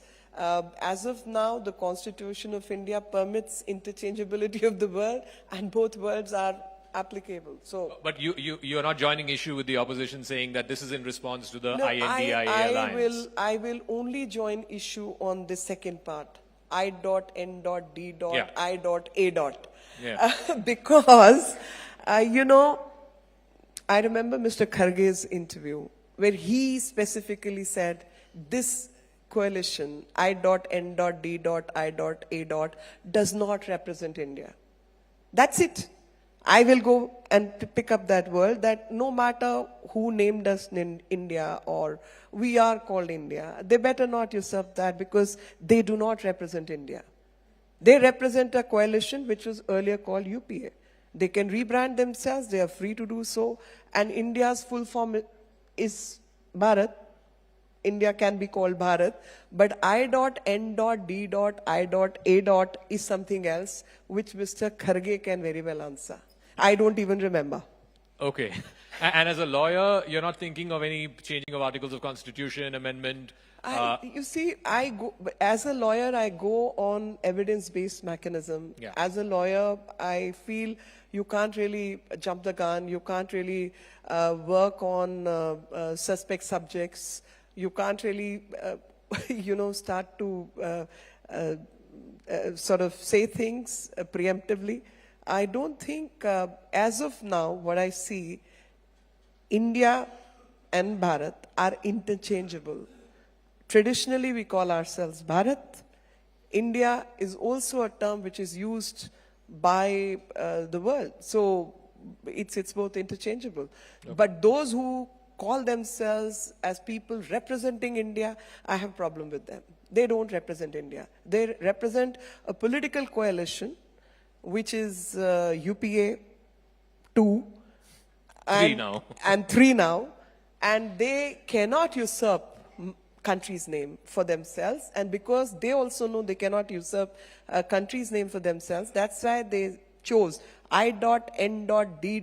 I.A. So that's who they are, the dotted existence. Okay. Let's talk about dotted existence, because obviously in the G20, and I want to bring it back to the G20, you've been asked this question on a number of occasions last couple of days, but I have to ask you this about the leaders of Russia and China not attending the G20. How much of a roadblock is that, especially in finding consensus and finding a joint statement? So I would say by the time the things reach the leaders, the consensus building exercise or negotiations usually have taken place beforehand. And it's only after that the leaders come to the summit and they take the stage. So consensus building or negotiations happen before that. So all that exercise is going on, is being worked at, various meetings have happened. So all that happens irrespective of presence of the leader. And it's a country's prerogative to send who they wish to send. Many a times, I would say, a whole lot of us are unable to go. I mean, at which level you want country's representation is the prerogative of the country. So whether it's Z or Li, it's for them to decide. It's going to be represented by the foreign affairs minister or the president. It's for them to decide. We cannot really interpret it one way or the other. Okay, we have a couple of audience questions. My colleague Sharon is there with the mic, so please go ahead. Identify yourself and keep your questions short, please. Yes, Thank you. Zaka. So we have a retired squadron leader, Varsha, who has a question for the Honorable Minister. Ma'am, good evening. Hi. And first of all, I want to thank you for taking up the cause of lady officers. And thank you because you've got our rights. I mean, Thank you. So that is one. And now that we know that the Chinese premier is not attending, will it make a difference in the G20 meet? Or is it because of Ukraine? क्योंकि हमने सुना है फूफा जी नहीं आ रहे. कौन नहीं आ रहे? फूफा जी नहीं आ रहे. I don't know what she means, but I think we asked this question about whether it will make an impact on the consensus finding. But so it doesn't matter, really. So most of the, you must understand, on every working group, there would have been at least 4 consultations. On every political statement, there are multiple consultations on the table, across the table, behind the scenes. There's this consensus building and an outcome document, or the chair summary happens every engagement. So whether a country finally gets represented by person A, B, C, it's of very little material consequence. So, and it does not impact the outcome as such. And whatever will be the outcome document, say on sustainability, on climate finance, on availability of technology, etc. So all those things will happen irrespective of whichever country is there. all right, Sharon, I think Colonel here has a question. Ma'am, good evening. Good evening. So you mentioned about the holistic approach to how to assess bilateral relations with any country. You gave a lot of parameters from technology to everything else, including environment and other parameters.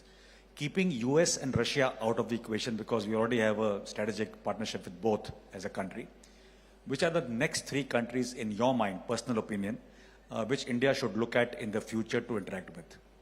So I think we've made it very clear by engaging with some of the countries close by who are special invitees in this summit, who are not part of G20, but India has called some special invitees. We've got Bangladesh, we've got Oman, we've got UAE.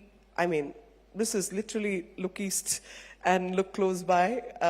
In addition to the fact we picked up the cause of African Union to be co-opted. So we have a strategy in place.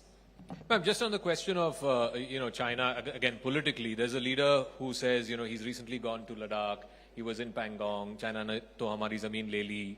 Politically, how would you respond to this charge that's coming to you again from the opposition? So I would say, who is charging? A person who was sitting in the embassy when Dokulam was happening. 62, his family ruled the country. Post that, till 84, multiple governments came, multiple political parties ran the government. But 84 onwards, the most favored nation status was given by them. Olympics, the special treatment his mom, who was not the prime minister of the country, was getting. So I think in politics and in democracy, credibility of a person matters the most. So no matter how we look, how badly the campaigns get run, etc., person's personal credibility matters. And I think all these questions are spoken of or casted upon by a person who lacks credibility. So that's my response. All right, one final question. I think the gentleman in the black, okay. Go ahead. We have a question over here. With more than 80% of the world GDP, 75% of the global trade, and 60% of the world population standing together at New Delhi G20 summit, what best we can expect from our Indian presidency on the very serious issue of climate change? Okay. So I must say the question is twofold. When we talk about, our answer is twofold to this question. One is that many a times culture is one thing which we try to introduce ourselves with others. We want people to understand who we are. And Prime Minister's repeatedly said, Vikas bhi or Virasat bhi, which means the heritage. Now, if you look at our heritage, if you look at our culture, we are very sustainable lot. It's part of our traditions, it's part of our existence that we respect animate, inanimate objects, we look after the environment, we look after the plants, we look after the animals, forest dwellers. I mean, our culture is a culture of sustainability, but probably we've never allowed others to understand us that way. So when we have had, 50 plus locations on which these meetings have happened, we've tried to incorporate the local cuisine to local culture, to dance, to music, artifacts, everything else, to showcase that, look, sustainability is not an imposition on us. Sustainability is a way of life for us. And this way of life is probably something we want to showcase and present to the others, that this is who we are, this is our introduction. The second aspect of sustainability is mission life, which again Prime Minister has oft repeated, and he said mission life, which is living for environment. And there the emphasis is on responsible consumption. So until and unless you change the paradigm from consumption patterns, escalating consumption patterns, to responsible consumption patterns, you'll have no control. And attached to this is the aspect of energy justice, that there are people who need, 2 square meals a day, 1 fan, 1 refrigerator, 1 heater, if you live in snow or wherever, clean cooking medium. So element of responsible consumption will automatically incorporate climate justice also, and also energy justice is part of it. So making people appreciate and understand these are the aspects. In terms of this, we have also showcased that India is one country which has reached its target of non-fossil fuel renewable energy pattern 9 years ahead of its target. So we reached that 9 years ahead of the desired target, which was supposed to be 2030. In addition to the fact that we became more aspirational, and we again set a new target for ourselves. 20% of ethanol mix. On one side, we are providing food grains to the world, including Afghanistan. We have a large population of 1.4 billion people, and yet we are able to produce ethanol. Now that's energy mix and also a very responsible conduct and behavior. So on many fronts, we are the people who, if I can put it in a little crass manner, but a colloquial way, you put the money where the mouth is. So you just don't chat, you act. So we have acted upon these things, and that has been the main showcase which we have tried to do through these issues. And thus, climate finance is one big issue, which is a challenge for the world, and especially Global South gets worst impacted, and there is a debt crisis which is faced by the world. So somewhere these negotiations need to take care of that on one side you have debt crisis, on the other side climate finance need to be made available, in addition to the fact that we led a movement for ISA, International Solar Alliance, CDRI, Coalition for Disaster Resilience Infrastructure. So many actions. So we have been more action-oriented, and that's the emphasis I'm trying to lay on. All right, ladies and gentlemen, please put your hands together for Meenakshi Lekhi, Minister of State for External Affairs and Culture.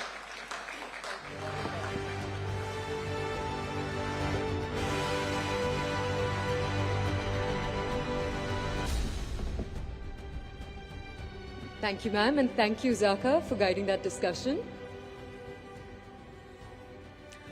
All right, with ma'am's words now forming the context for our next conversation, I want to introduce to you our next panelist. You can possibly see him standing there. Shri Harish Vardhan Shringla ji, the former Foreign Secretary, currently the Chief Coordinator of the G20. Under him, over the last year, the G20 Secretariat has been responsible for the implementation of overall policy decisions and for the arrangements needed to steer India's presidency.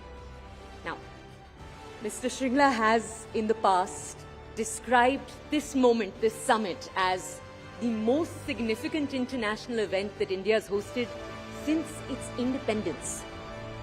To understand more about the magnitude of this feat and the maneuvers that still lie ahead, as you can see, my colleague Anand Narasimhan in conversation with Shri Harsh Vardhan Shringla.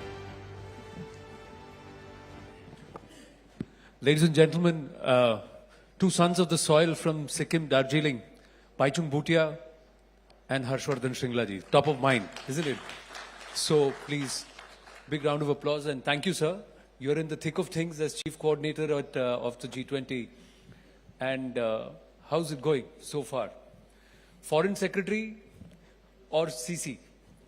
Which was easier? Well, it depends which stage you're in. At this stage, CC looks a little more intense. But I must say that, the advantage we enjoy today is that the planning and preparation for this big event that we're doing started way back, well before our presidency.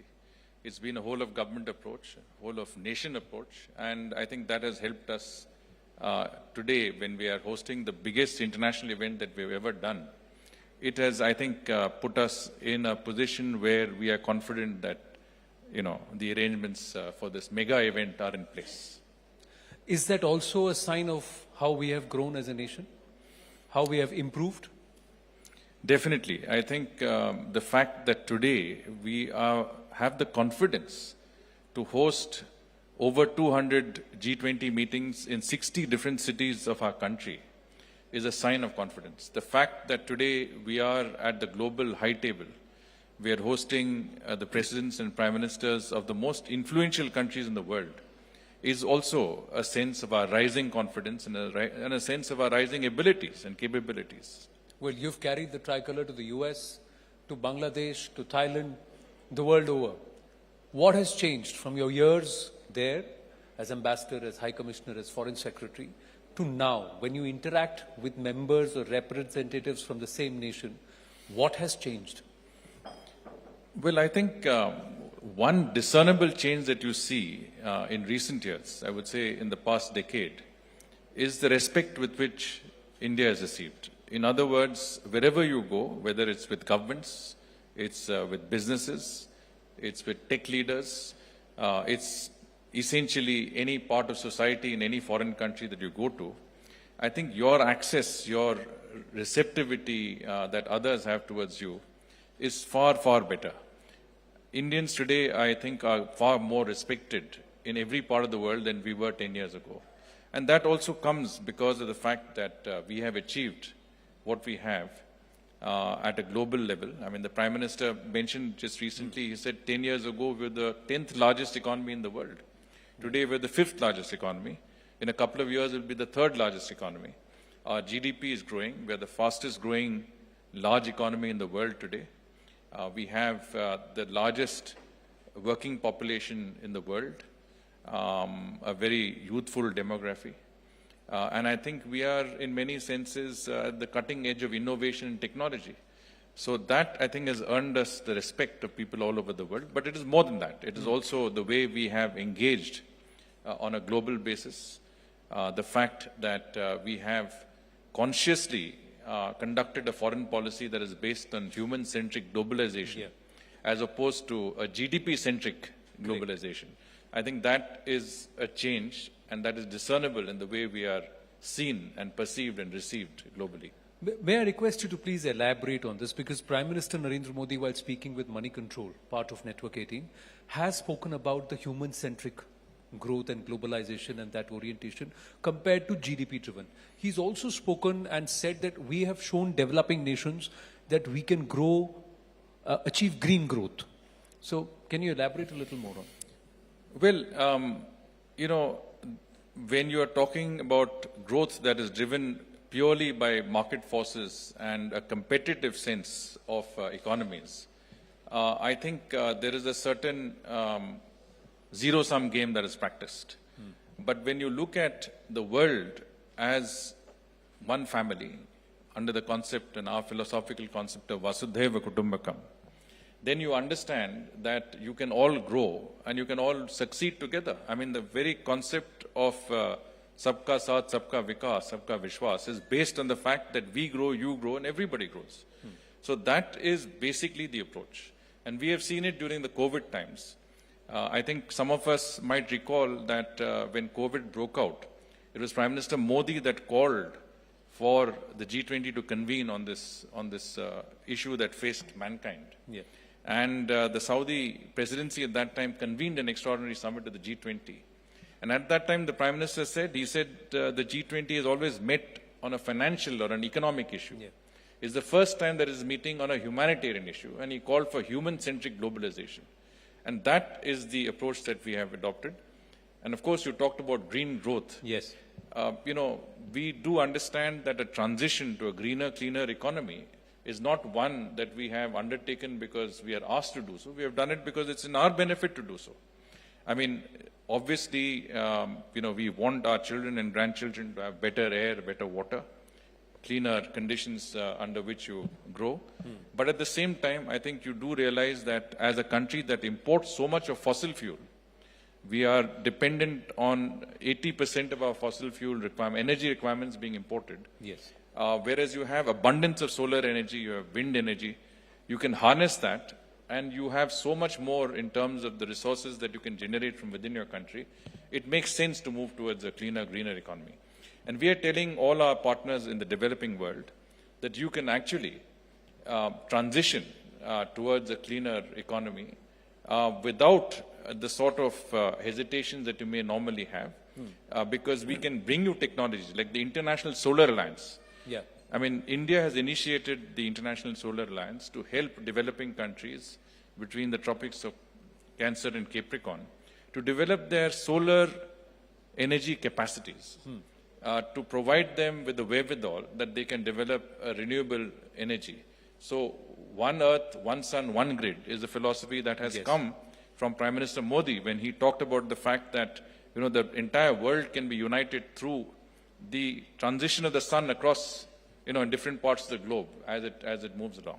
Right. And so I think there is a philosophy here, there is a concept here that can be emulated by developing countries. But our nations, because we have high commissioners, envoys of various nations present in the audience also, and there are lots who are watching, are nations accepting this and taking this when we move to Solar Alliance? Now there is a global biofuel alliance that India is trying to push, and that perhaps is going to be the highlight here also. Are nations really taking it seriously, or are they looking at it with a semblance of doubt? Whether does India really mean, and can we really deliver when we want to stitch an alliance like this, and what's going to be the benefit out of this? Well, when we started with the International Solar Alliance, there were a handful of countries. Today there are over 100 countries that are members of the ISA, and more countries are eager to join. So obviously there is a certain appeal, especially to developing countries, to be part of a renewable energy support system. Similarly, when you talk about the Coalition for Disaster Resilient Infrastructure, another grouping that India itself has pioneered in order to make sure that your infrastructure, which is subject to the vagaries of nature, cyclones and so on and so forth, is resilient and can actually withstand some of these climate change related anomalies that we face. One of the things we are very hopeful of to achieve in our year of presidency or as chair is to represent the Africa Union and get them a permanent representation in the G20, the African Union or Union of African Nations. How many of those nations are really looking up to India? And do you see them trust us? Because they laid their trust or reposed their trust on certain nations in the West, dhoka khaya. They turn towards China, dhoka khaya. Now we are going and saying, we'll take care of you, or we'll represent you. Why should they trust us? Well, our association with Africa and the developing world is historic. I mean, we have helped most African countries in their struggle against colonialism. We have worked with them in their development stages. Before we became president of the G20, we convened the Voice of Global South Summit, in which 125 developing countries engaged us, and we tried to understand what were their views, what are their concerns, and what are their expectations out of India's G20 presidency. And that was a very important pointer to us as to how we should articulate this voice of the Global South under our presidency of the G20. And I think from that point of view, the fact that we have convened the India-Africa Forum Summit in Delhi, 54 African countries, all African Union countries participated. The fact that we have consistently engaged them in their requirements, whether it is support in terms of their development, it is in terms of education, training. India has been at the forefront of that, and all of this has not been tied assistance, and we have made it on the basis of what their requirements are, and it is basically what they want is what we cater to. So it's a good relationship, it's based on trust, and it is one that has endured over time. And today, as I said, as India grows and becomes more prosperous, it's important that we take all of our partners in the developing world with us by sharing our experiences, our expertise, technology, in whichever way we can. Sir, I've got 5 minutes, less than 5 minutes on the clock. So now I'm going to take it away from the rest of the world to your own personal experience and pinch a few pages out of your future memoir. So I'm going to ask you, Vardhan Shringla ji, do you remember when is it that you got a call or you were told that ye aapko karna hai, that you are going to be Chief Coordinator G20, and what was your reaction? Well, let me go back a little further to when I got the call when I was going to become Foreign Secretary, because that was memorable. I was in Hawaii at that time, not on holiday, I was in work ostensibly. But it was, given the time difference, everybody calculated Eastern Standard Time in the US and felt that it was a good time to call. So I remember getting a call from the Principal Secretary to the PM at about 3 in the morning, which is a very difficult time for anybody. And, well, it was a happy call, but it was under somewhat different circumstances in a different environment, and so it stayed in my mind. As far as, the call here came was during the, when I was about to complete my term as Foreign Secretary. And I think the Principal Secretary to the PM, Dr. P.K. Mishra, said that we need you for this particular, big event that we're having, and that, we want you to join this effort. Were you expecting it? I don't think you expect anything. You do your best, and that's what matters. So 1 year down the line, as you look back, what would you say have been your achievements as far as CC is concerned? I know the big one is still left. No, I did mention before, but I think one very, very happy, I would say, memory as far as the G20 is concerned is the fact that early in our presidency, we took the G20 to most of our northeastern states. I think that is very, very remarkable, considering that very few international events have ever been held there. And so whether it was Manipur, whether it was Mizoram, whether it was Nagaland, whether it was Sikkim, I think we had G20 meetings in all of those capitals. And I went to each of these states to try and prepare the ground for our presidency, worked with the chief ministers, chief secretaries of all of our colleagues. And of course, I think everybody came up to the expectations, because you needed to do a lot of work, increase capacity, develop areas, literally construct roads where there were none. There was a lot of work that had to be done. But the fact that we could successfully conduct G20 meetings in all of these capital cities of northeastern states was, I think, quite a feat. And there was a huge public participation in all of these places. So let me ask you, so when you told them कि ये करना है, what was the first reaction? होगा ना, नहीं होगा, और दिल से कि कैसे करेंगे, या चलिए करते हैं. And then once it happened, did they come back and tell you, thank you for doing this, because it's left a lasting impression or it's changed things? Well, I think I must say that everywhere we went, as I said, there was an eagerness to participate because every state saw it as an opportunity. I mean, many of them said that, we've never been called upon before.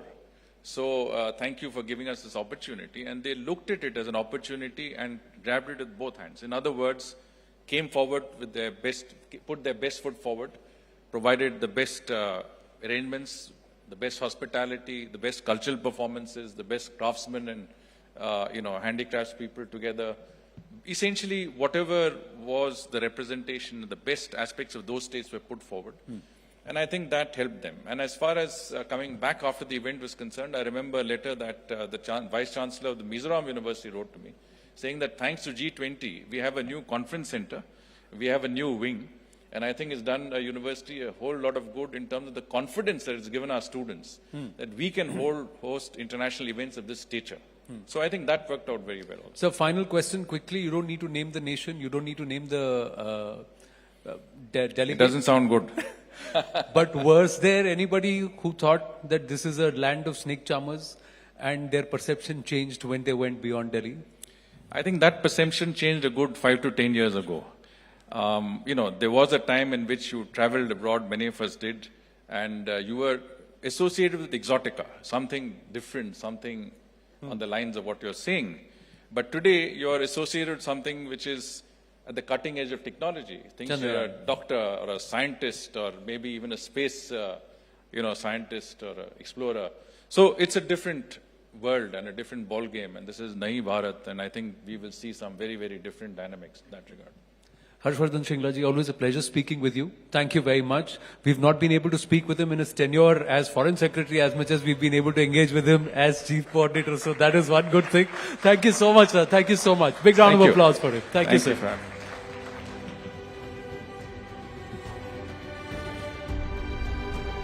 Harshjeet, thank you. Anand, thank you for facilitating that conversation. India-UK relations got a splashy boost in 2022 when Prime Minister Rishi Sunak took the helm. And the G20 summit is going to be the first time the British leader visits India as the Prime Minister. Tonight, at our town hall, we look to understand what will be the future of the relationship that these two countries share.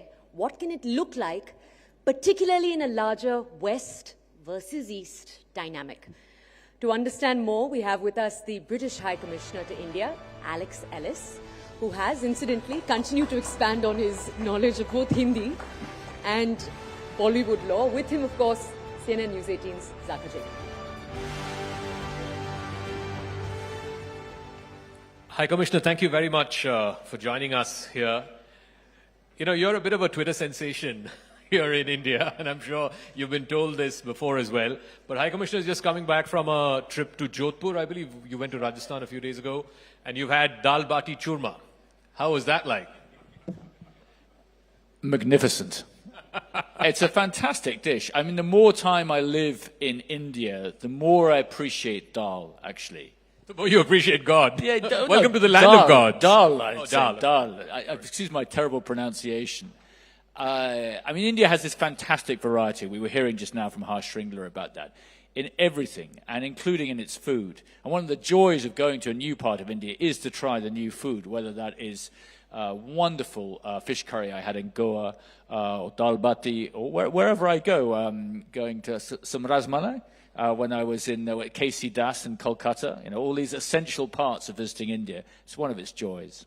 So what was the one thing that you couldn't take because of the spice or because it was excessively sweet, the one dish that you just couldn't, your palate couldn't accept? I'm sure we're all familiar with the classical Greek tragedy and the move from hubris to nemesis. And my hubris came after about 3 months where I said to the cook in the High Commissioner's residence, who is from Tamil Nadu, I said, come on, I want to have a proper South Indian meal. He gave me a proper South Indian meal, and I had to recognize that I had reached my limits.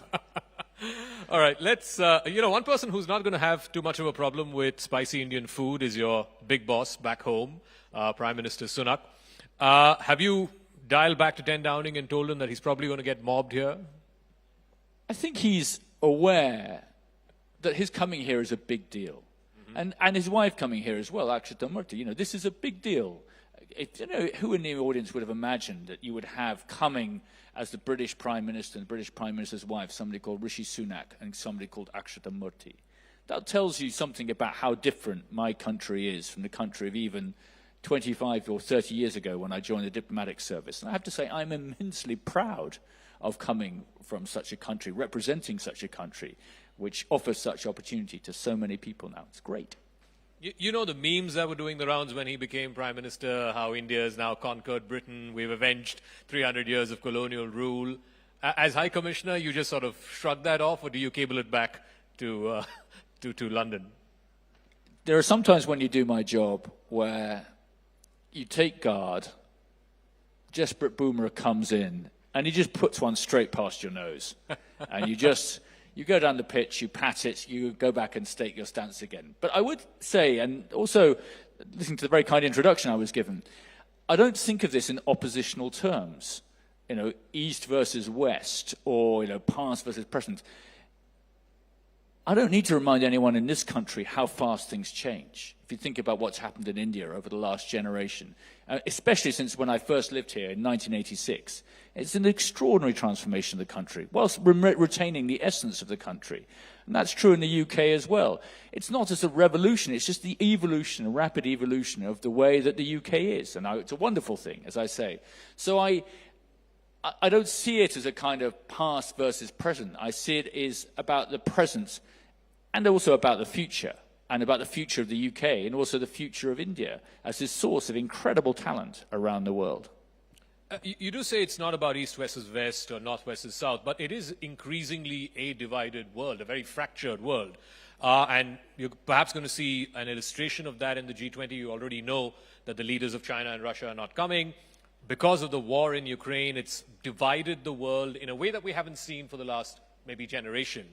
What role do you see a country like India playing in such a divided world?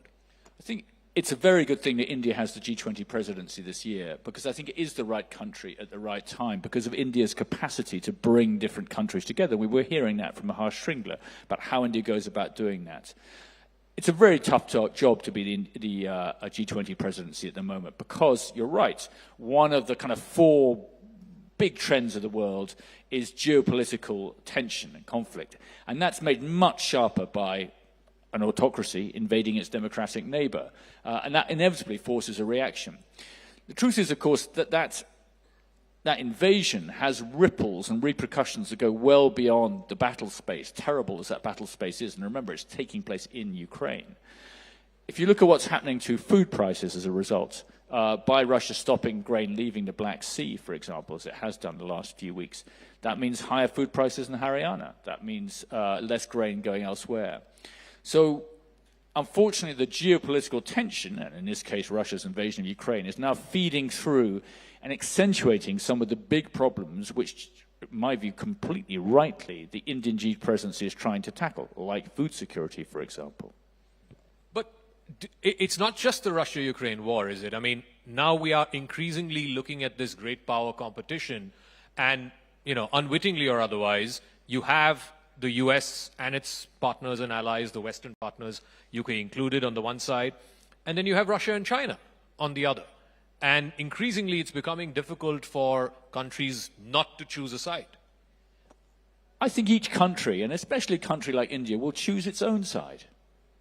I represent the United Kingdom, and India will choose India's interests. And I totally respect that. And so I think does my government. What there is, though, is there are countries who are essentially autocracies who don't give their people choice and don't respect the diversity of what exists within their country. Anyone, and I've just described the food of India, let alone everything else. This is the country where diversity is with you every day in every way. And I remember Prime Minister Modi ji, I think, referred to it when he was at the Red Fort, when I went to hear him speak at the Red Fort on the 15th of August. That diversity is a great strength. It's a great strength of India. It's a great strength of the United Kingdom. By the way, it's one of the reasons why I think there's such power in the UK and India together agreeing a free trade agreement, because it shows that diversity and times difference can actually create a positive outcome when you put those two things together. You're right about the tension. It is harder, I think. Countries will choose their own way, and what I think the UK offers and what I think India offers is essentially attractive to other countries. That's why other countries are so interested in India at the moment, because it attracts. And I think both of us get that attraction partly from our diversity. Since you brought up the FTA, please tell us, where are these negotiations? Are they headed anywhere at all? Because this was supposed to be wrapped up by Diwali last year. Wasn't that the timeline? I think my Prime Minister would always put getting the right deal before a particular date. And he's always been clear about that. Free trade agreements are ways to achieve objectives. What is that objective? Ultimately, it's to grow the economies of the UK and India through increased trade in both directions and through increased investment in both directions. Luckily, we have great investment already between the two countries, but I think we can increase the trade. It's about 3.5 lakh crore already, but I think it could grow further. And an FTA is a good way of doing that. Reducing cost of reducing red tape, reducing the costs of trade, and supporting investment. We've actually got a long way. We're deep into the negotiations. I mean, you know, we've had the quick bowlers have opened. We've had the spinners on, and now I think can I see the signs of the death bowler coming in for the final overs? You know, do we have whoever that might be? Probably Bumrah again. It's my favourite bowler, by the way. Bumrah, wonderful player. And I think we're getting towards that. You know, Josh Butler's just taking his guard again and thinking, all right, how are we going to get to this target? But in this case, it's not win or lose. I think we have a shared aim to try and get this deal done. I think there is a will there. There is some tough work to be done. There are some hard things we need to crack. So I don't want to overstate it. But we have got deep into this negotiation. And the prize of better trade, and also, in my view, a very powerful prize from the UK and India. That's a complicated history, including a complicated economic history, sharing an agreement in order to promote mutual growth, and a signal it sends of the 5th and 6th largest economies in the world, who are also democracies. That is a powerful global signal. One other thorny issue has been these protests. We saw the protests, the Khalistani protests outside the Indian High Commission in the UK, in London. What is the UK doing as a state to try and, you know, not just go after those guys and make sure that the law catches up with them, but more importantly, send out the signal that, you know, this is a question of sovereignty. It's a question of the sovereignty of India, and these are people who are wanting to break up a sovereign country. And that, I mean, it wouldn't be acceptable to the UK, it wouldn't be acceptable to India. You're absolutely right. Just stepping back for a second, well, first of all, let me take this specific issue in hand. So, protests in India and the United Kingdom is legal, but there are restraints on it, obviously. And extremism in any form in the UK is a problem for us, and one we have to address.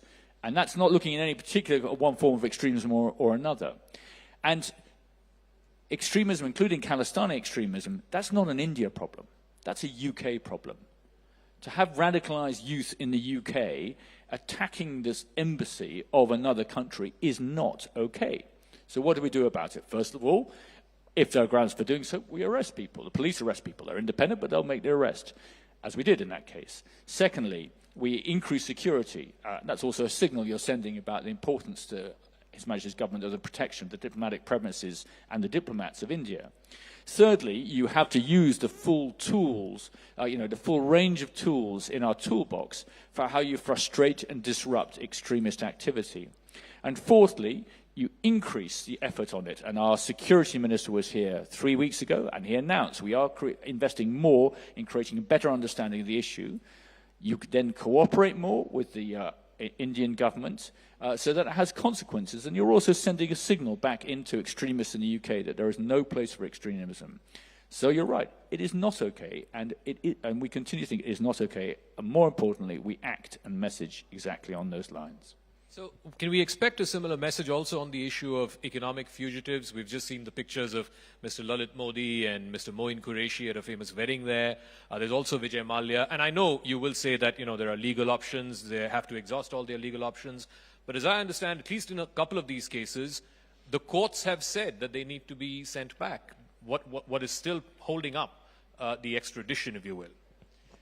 In the case of financial fugitives, I remember what our Prime Minister Boris Johnson said when he was here about 18 months ago. And he made a general point. I'm not going to get on a particular case, but the general point he made was, we do not want the United Kingdom and London to become a place which attracts financial fugitives. Now, in the case of the specific cases, the government ordered the extradition of Vijay Mallya over 4 years ago. Now, there are legal procedures, there are court procedures. The government does not control the courts. We have an independent judiciary, and we're very glad of that fact. And so there are still court proceedings going on. I totally understand the frustration. I understand the frustration here, but our judges and our courts are independent, and they go through all the different channels of law, but are being exhausted. So I understand the frustration. In this case, the government has acted or the limits of what it can do, and now we have to wait for the courts to take whatever decisions they need to take. You'll always ask me about one or two cases or an instance outside the Indian High Commission. I'd like just to remind ourselves of the extraordinary background, and I wish someone we could bring to the foreground, of the Living Bridge. There are 1.6 million people of Indian heritage in the UK, extraordinarily successful. So successful that they have a guy who lights deer and draws rangoli in Downing Street and has a Diwali party. And you have an extraordinary flow of people more generally. You have India tops each of the main visa categories to the UK. Students, 140,000 student visas over the last year, June to June. Visit visas, 500,000, June to June. Skilled work visas, 50,000, 30% of each of those categories. That is a great thing that is going on between the two countries. If I have an issue, it's trying to get more young Brits to come here, because I think, as Harsh Shringla said, the image of snake charmers is over. What you want is to get people to see what the India of today and tomorrow is, and I think that's a very powerful thing. One way to attract them is to get them to book tickets for the England-India cricket match for the World Cup. Have you booked yours? I'm very glad. I'd be welcome anyone who wants to see England's victory over India. That's always gives me a great pleasure. In the normal course, I would have laughed it off, but then the state of our cricket team right now, I'm not sure. I generally believe that pessimism beforehand, it's better to under-promise and over-deliver, and I think that that is exactly... The Indian cricket team has wonderful potential. It'll be a great game. I think it'll be a great tournament as well, and it's fantastic it's being held in India, and it is a happy coincidence for a cricket-mad High Commissioner that he happens to be posted to India at this time. Okay. Talking about under-promising and over-delivering, I know you're learning Hindi, you're learning words, you're learning songs, I'm told. We can see some of it on Twitter. So why don't you regale this lovely audience of ours with a Hindi song? I think I may have reached the limit of what I can embarrass myself with. So what I want, actually, is the suggestions of what should be the next song which I learn in order to get my Hindi better. What should be the next song that High Commissioner should learn? And maybe he'll sing for us on... Ricky's here, so maybe Ricky can suggest. Yeah. Sharon, if we can give him a mic. But remember, it's actually a very good way of learning the vocabulary, the words of a language, just by singing the songs. Maybe Shankar Mahadevan's Breathless. So it's a song which Shankar Mahadevan, one of the leading singers in India, sang, and he never took a breath for how many seconds? I think it's about 2.5, 3 minutes, but if you are looking at learning words, that's got the most number of words ever in a song. Does it last longer without a breath than kabaddi, kabaddi, kabaddi, kabaddi, kabaddi, kabaddi, kabaddi, kabaddi? It's going to be a breathless week for you. Thank you very much, High Commissioner Alex Ellis. Thank you very much. Thank you very much.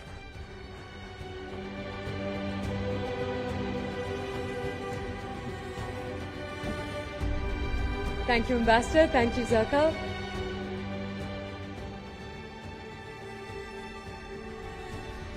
Over the last 9 months, since December last year, when India assumed the presidency of the G20, Every ministerial and working group level meeting has been divided over one issue, the Russia-Ukraine war.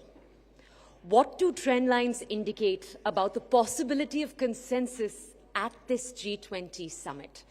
How can the participating countries sit on the table together? And how best can India navigate the global mood? CNN News 18's Shivani Gupta, in conversation with Ambassador Sujan Chunoy. He is the Director General of the Manohar Parrikar Institute for Defence Studies and Analyses and the Think 20 Chair for India's G20 presidency. Also, the former Ambassador to the United States, Meera Shankar, and the former Ambassador to China, Ashok Kanta. I'd like to welcome all of you to the stage.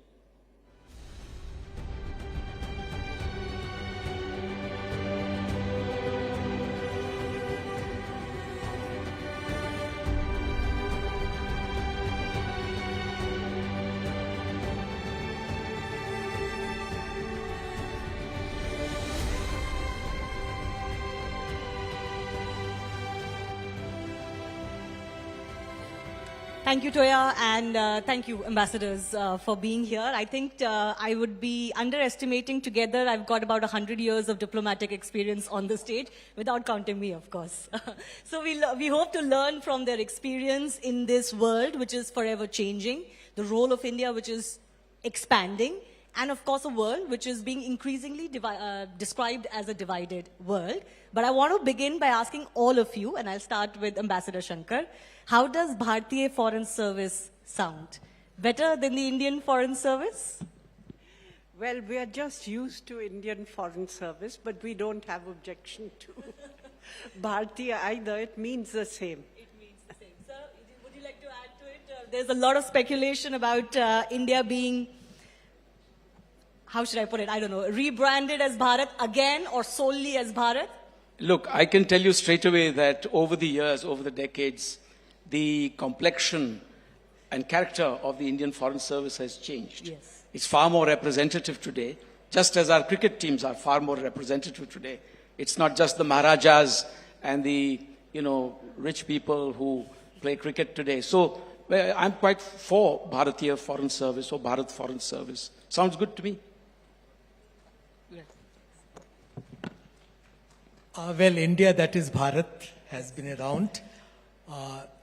Let's have Bharat without any way giving up on India, because India is a huge brand equity. This is something which is recognized the world over. So let's not dilute it while we bring up, highlight our identity as Bharat.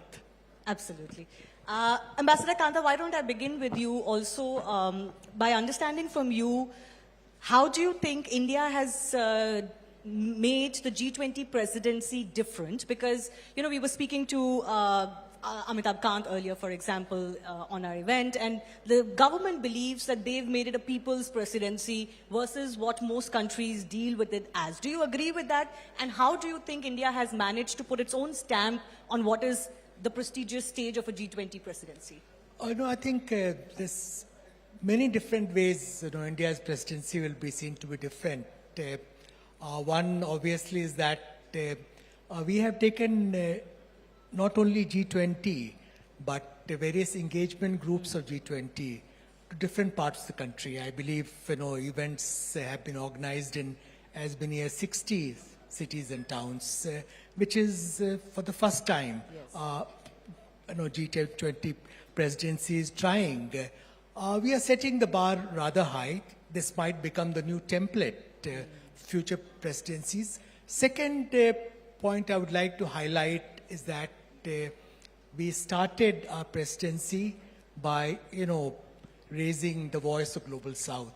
Prime Minister hosting a virtual summit in January, which is very timely, very appropriate, at a moment when developing countries belonging to so-called Global South are hurting. Their concerns, aspirations, interests need to be projected. And I believe our presidency of G20 is trying to do that. Yeah. Ambassador Chunoy, you want to add to something there, on that, how India has done the G20 presidency differently, because you've been involved with the think tanks as well? Yeah, sure. So I speak as the Think 20 chair for India's G20 presidency. And let me tell you that the Think 20 is one of the most important engagement groups. It is, in fact, the ideas bank of the G20, and it's one of the biggest. And we've had about 64 events, not only around India, but also a few overseas. We have produced 400 policy papers. We had a Dropbox on our website to allow millions of others to participate by giving ideas, etc. So I can tell you that the outreach that we've had so far over the past 10 months or so has been phenomenal.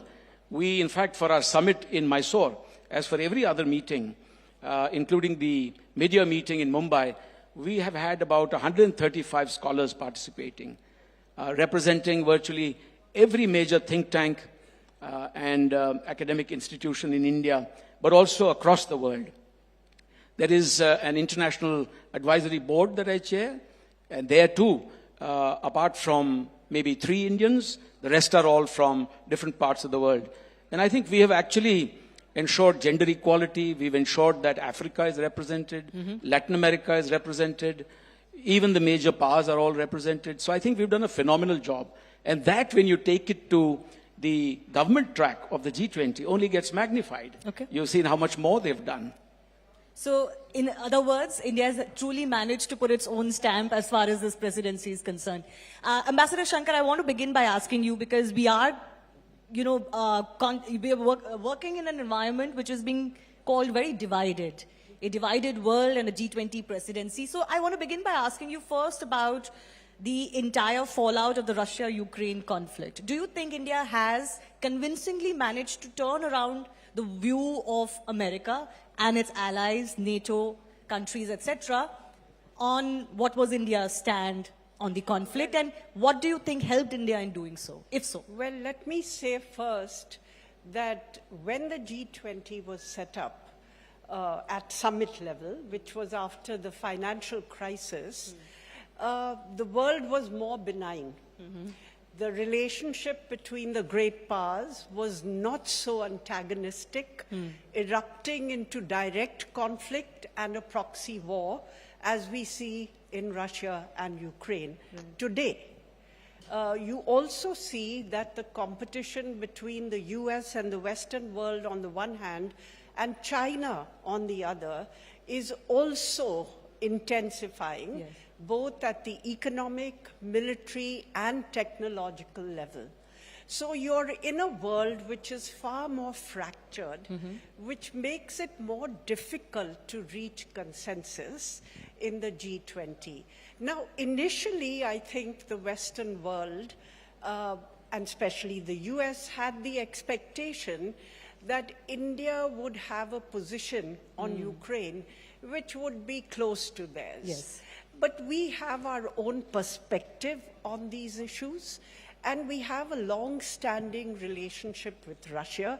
We understand that the Ukraine war is not a one-off, that there is an international historical context, and that Russia sees it as an existential struggle for itself. Ukraine too sees it as an existential struggle for itself. So it's a more complex situation than black or white. And we have strategic equities in Russia, and we have been able to explain to the US that our stand is not an anti-Western stand, but a stand which looks to protect India's strategic interests at a time when we have a live border. Yeah. You know, 60% of our defense equipment is of Russian origin. There is no way that India would be able to ignore this fact. So overall, you think this is an example of the heft of India's diplomacy today, that they've managed to do it despite the pretty strong criticism that was coming India's way and the pressure that was mounting on the entire stand over Russia? Yes, I think it's also, I think the US for once is showing strategic patience. Okay. They are not showing impatience, saying, demonstrate to us that you are with us in the next 5 minutes or else, which in the past sometimes has been their tendency. So they are willing to show strategic patience. And that changes why? And I think that there is an increasing convergence of strategic interests in Asia in establishing a more stable Asian balance of power, not under the domination of any one country. And this drives the relationship, enabling them to handle their differences better. Now, we are a developing country. The US is a developed country. Our perspective on many global issues will not necessarily be the same as that of the US. And I think now they understand that, and as long as we are able to navigate our differences in a mature way, without letting them, grow into disputes, and as long as we keep our eye on the main ball, I think the relationship is robust. Okay. Ambassador Chinoy, I want to come back to you. Do you think India can manage to reduce the shadow of the Russia-Ukraine conflict on this G20 summit, if not completely eliminate it? Or are we very much going to have it under the specter of what is going on? Look, I think it's best for India to continue with the line that it's taken so far, which is one of neutrality, which is one of strategic autonomy. And so it's really, in my view, not for India to try and, dictate the contours of the agenda, because the G20, unlike the UN Security Council, does not have that privileged exceptionalism. There's no veto power. And in a group such as this, we work on the basis of consensus or near consensus. And therefore, I think on the one hand, everyone has a right to, present the picture as they see it. And we do recognize that there are many countries that see some kind of a linkage between the war in Ukraine and the economic situation and developmental issues and the trouble with food, fertilizer, finance and things like that. So I think we must give them that chance to express themselves. Having said that, I think it's our job to also tell them that the G20 is not the UN Security Council. Yes. It's also not the G7. And it's actually a much more representative grouping. And if I were to describe it, I would say in this era of fractured multilateralism, weakened multilateralism, a dysfunctional UN, a dysfunctional WTO, if you were to think of a dream team at the multilateral level, it is the G20. And it's going to become even more of a dream team when we bring in the AU. Yeah. And so make the most of that. And don't hold it hostage to any one particular Absolutely. concern. And the important thing is that India has succeeded throughout the year in bringing core developmental issues to front and center. And that is a huge achievement. So from my point of view, regardless of what comes out or does not come out in the form of a communique, the G20 presidency has always been hugely successful. All right. It's done its job. Well, that's a big vote of thanks, vote of confidence coming from you. Ambassador Kant, I want to understand from you, the Russian president, the Chinese president are not coming. Particularly, how do you see the message with Xi Jinping giving it a skip? Is there a message, and what is that message for India? Xi Jinping, as you know, he had attended previous G20 summits, except one when he couldn't travel because of pandemic. It was an expectation that he will come to India. He's not coming to India, sending his premier, Li Qiang, is a departure from past practice. I would like to believe that China remains strongly committed to G20 agenda. At the same time, the fact that Xi Jinping will not be participating in G20 summit reflects two things. One, state of relations between India and China at this point of time. Yes. The fact that relations continue to be in a downward spiral. And there's not much optimism at this point of time that things will start improving. Anytime soon. That's one. Second, I think it's also a signal to G20 as a grouping that China is not attaching as much importance to the grouping as it did in the past. And why is that, you think? Why are they sending this message, well, especially this year? Perhaps Xi Jinping feels more comfortable in settings like SU and BRICS, where China Carries can more pretend to be weight. the leading player. Here, if you look at various outcome documents which have come out, there is a consensus among 7 countries and EU. 2 countries have failed to join the consensus, China and Russia. So they tend to be somewhat of odd men out.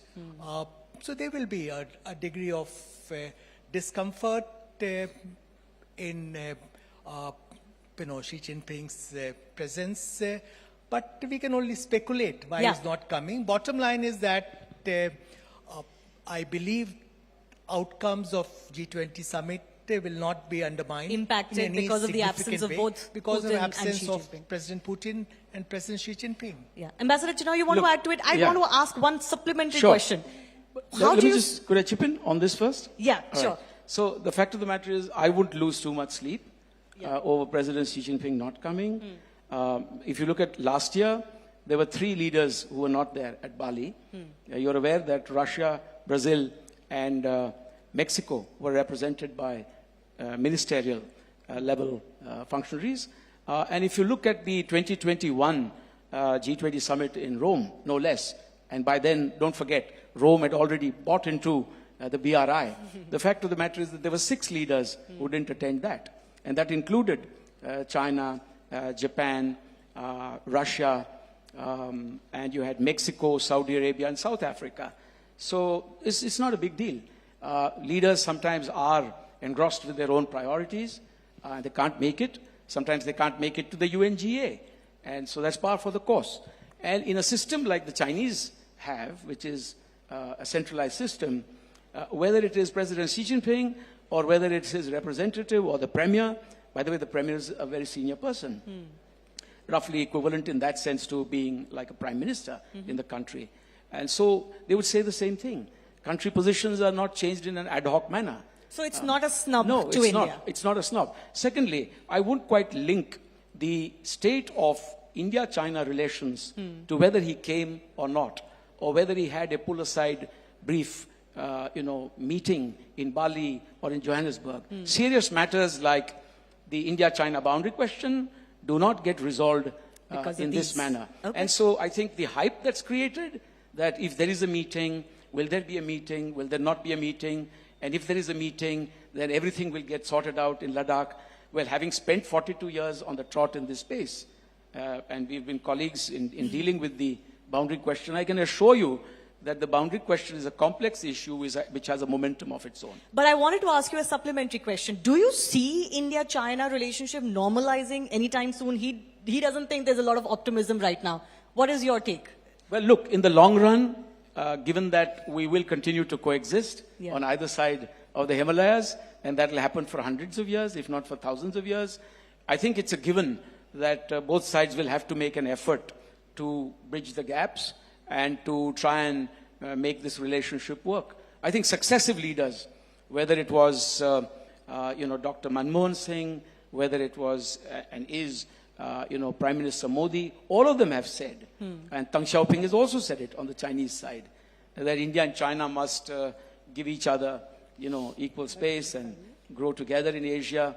So there is scope for that, but it has to be done on the basis of mutual respect, equality, reciprocity, no unilateralism, no space for militarization, no space at all for the politics of domination and aggression and the attempts to create hierarchy and some kind of a unipolar system in Asia. Okay. That won't work. Ambassador Not with Shankar. India, not with Bharat. Not with Bharat. That's a good one. I would say that a lot would depend on Chinese behavior going forward. Exactly.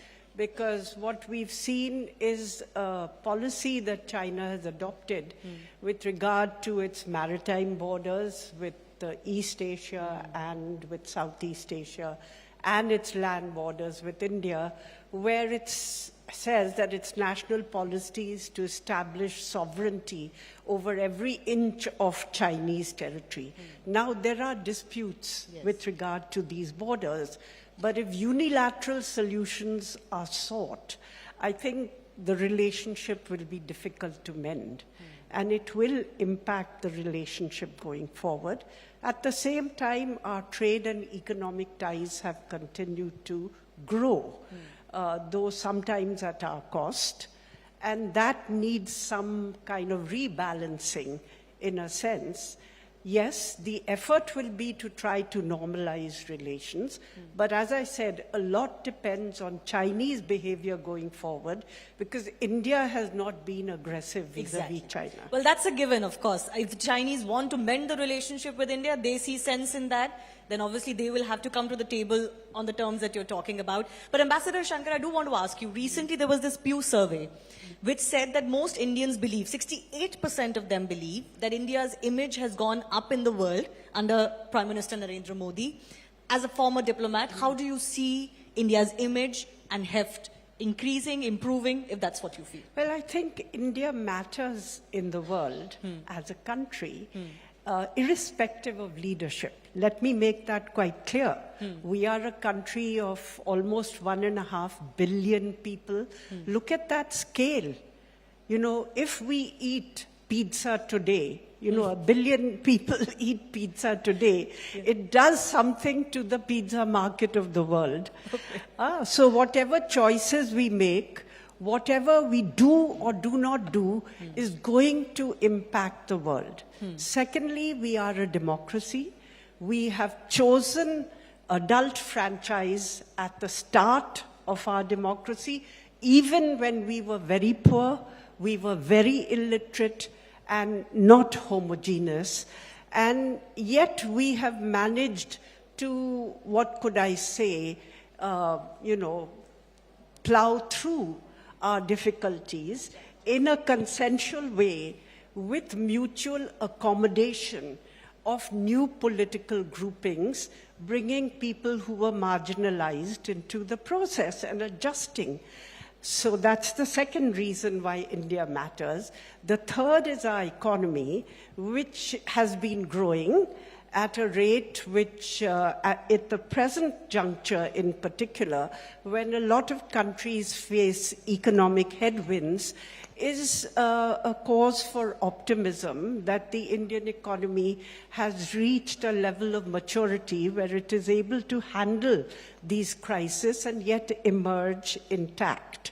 So if we look at the big growth areas of the future, then India is going to be one of the big growth areas of the future. And then our population, because it's highly... So I would say that leadership can add or subtract from the country's worth. But there are specific qualities that India has which will ensure that it matters in the world. And the more we grow our economy, the more we grow our technical capacities, the more we are seen as attractive in terms of the political model that we eschew, that we adopt.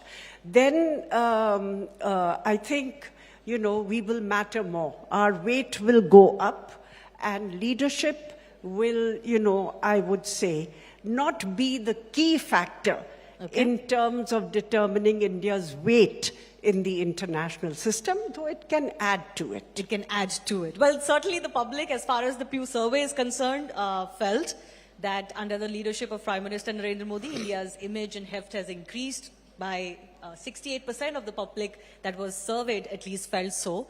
But I do have to end on that note. I thank all of you for joining us, and we look forward to a wonderful week. It's been a great year in the run-up to the G20 summit in the national capital, and many, many thanks for joining us and sharing your views. Thank you so much. Thank you. A big round of applause for our panelists.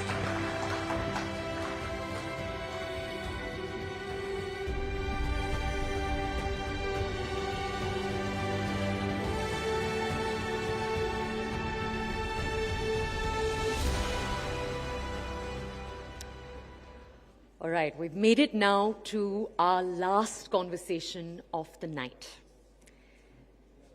In the last few months, the term Vishwamitra, or universal friend for India, that phrase has become the cornerstone of how we frame our approach, the role we want to play in the G20. How can India set the tone for a summit that is productive, one that actually is able to establish a truly common, unified agenda? To dive into this, our last conversation for the night, CNN News 18's Anand Narasimhan in conversation with Shri Piyush Goyal ji, the Union Minister for Commerce and Industry, Food and Public Distribution. I'll wait a second.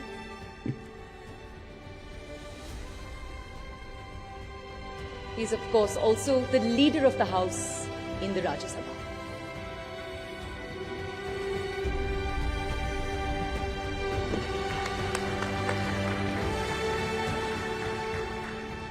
Ladies and gentlemen, before even I sit down to have a conversation with sir, I profusely want to thank you because amidst a thick of things, once again, he has taken the time to come and be here live with us at this G20 town hall. So may I request you to please welcome him with a warm round of applause. And thank you very much, sir. Thank you. Sir, namaste and Jai Hind. Soon after the trade minister, before the trade ministers meet concluded, we had a conversation. So let me first start with what was the net outcome of the trade ministers meet and how is that going to reflect at the summit level talks?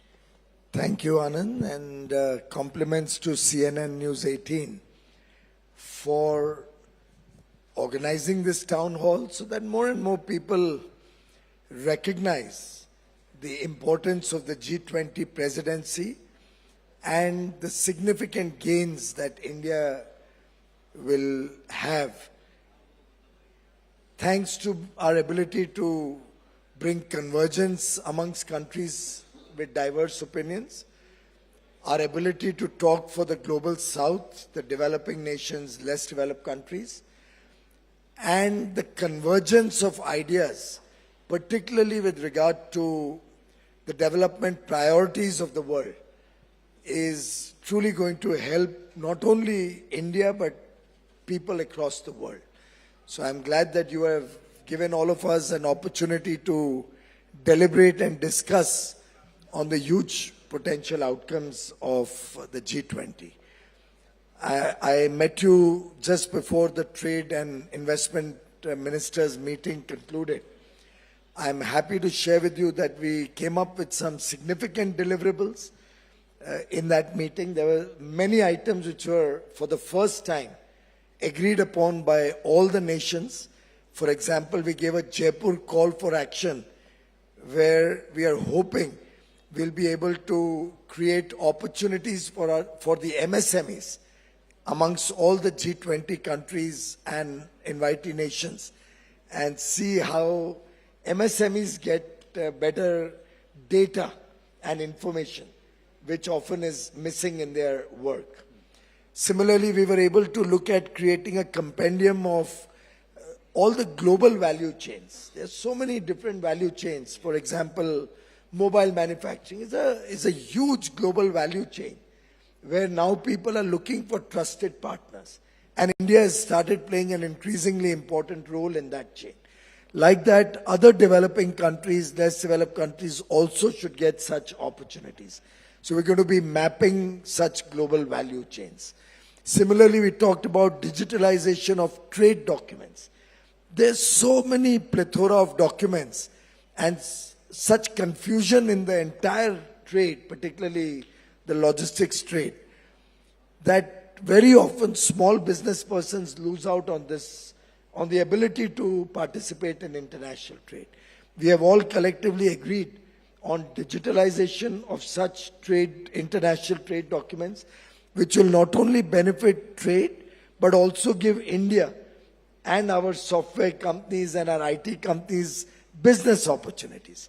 So I think Jaipur really gave out a call for the entire world to converge on areas of mutual interest. And my own belief is that the Jaipur G20 ministerial is not only outcome oriented, but will be remembered for years to come as probably one of the most hospitable G20s that trade ministers have ever had. A G20 where India was able to present its soft power in a big way.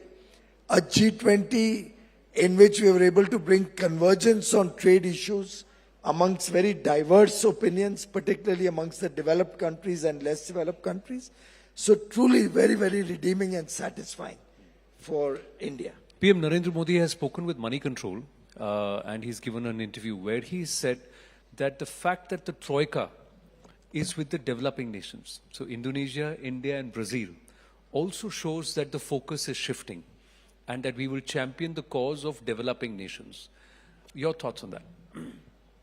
I think it's a great sign that the world recognizes that the developing nations will be the engine of growth for the future. India with 1.4 billion young population, our average age is still under 30. And for the next 30 years, we will continue to be a young nation with an average age under 30. And this is the period where India will drive global growth. We will be the engine of global growth.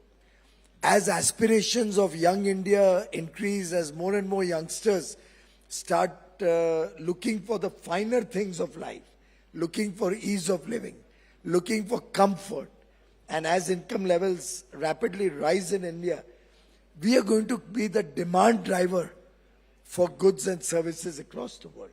So I personally believe in the next 30 years, this young under 30 population of India is going to add at least $30 trillion to our GDP. At the very least, could be more. So by 2047, I see in the next 24 years, a $35 trillion Indian GDP, which will be the single largest opportunity for investors, and our own role in international trade will massively increase. Our soft power will be reflected across the world. And I'm happy to share with you the previous two engagements before I came here. I spent first almost 3 hours with the fashion industry of India. A huge potential which we can take across the world, which will help our artisans, our handloom weavers, our fashion designers, and can really create huge opportunities both for business and jobs. After that, I spent 2 hours with the service industry as a whole.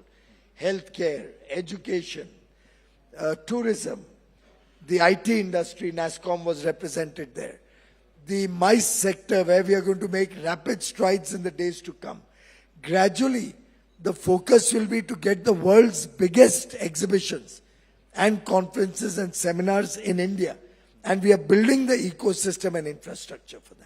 You have built the Bharat Mandapam, and we saw what happened there. I was privy to that around the sidelines of B20, that fantastic dinner, and you showcased. You're also the textile minister, so that fashion show was there.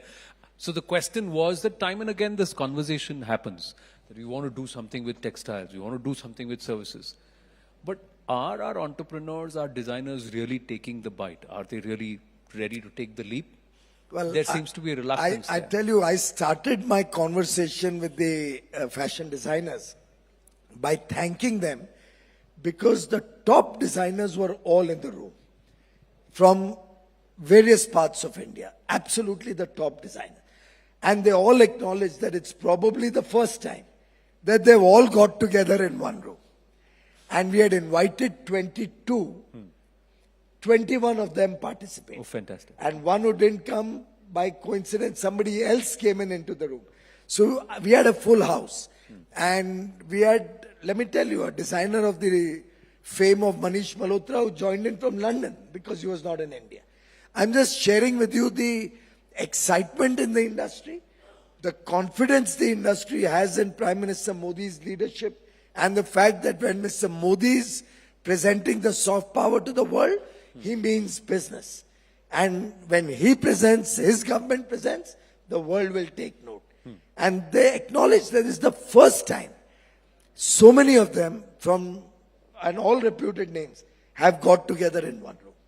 And by the way, what you saw that day was an exposition of Prime Minister Modi's 5F vision. Yes. He had articulated this way back when he was Chief Minister of Gujarat.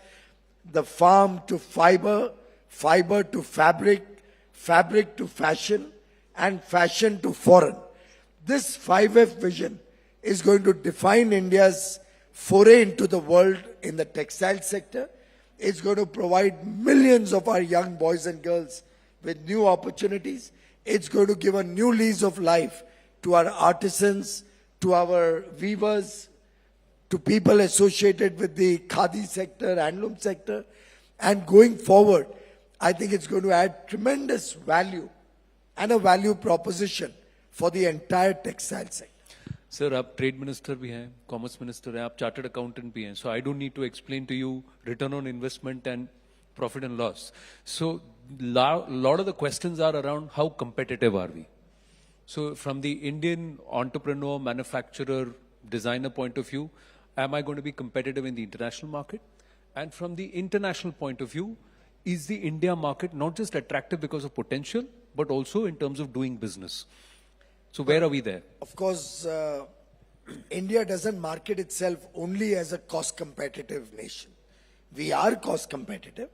Our GDP, even on a purchasing power parity PPP, today is really 3 or 4x of our nominal GDP, which means that effectively for every rupee that we spend in India, we get 3 times or 4 times value. And therefore, India is a very, very valuable proposition for its cost competitiveness.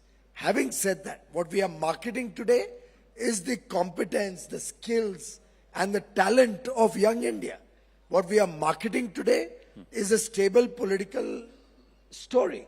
What we are marketing today is decisive leadership, willing to reform, willing to perform, and hence transform India's future. What we are marketing today is our ability to meet the highest quality standards. What we are marketing today is trust. The fact that the world trusts India, Indian business, Indian people, Indian political leadership. Trust is what is opening the doors for India. Trust is what is getting the world to sit up and notice the India story. And that is what is our strength today.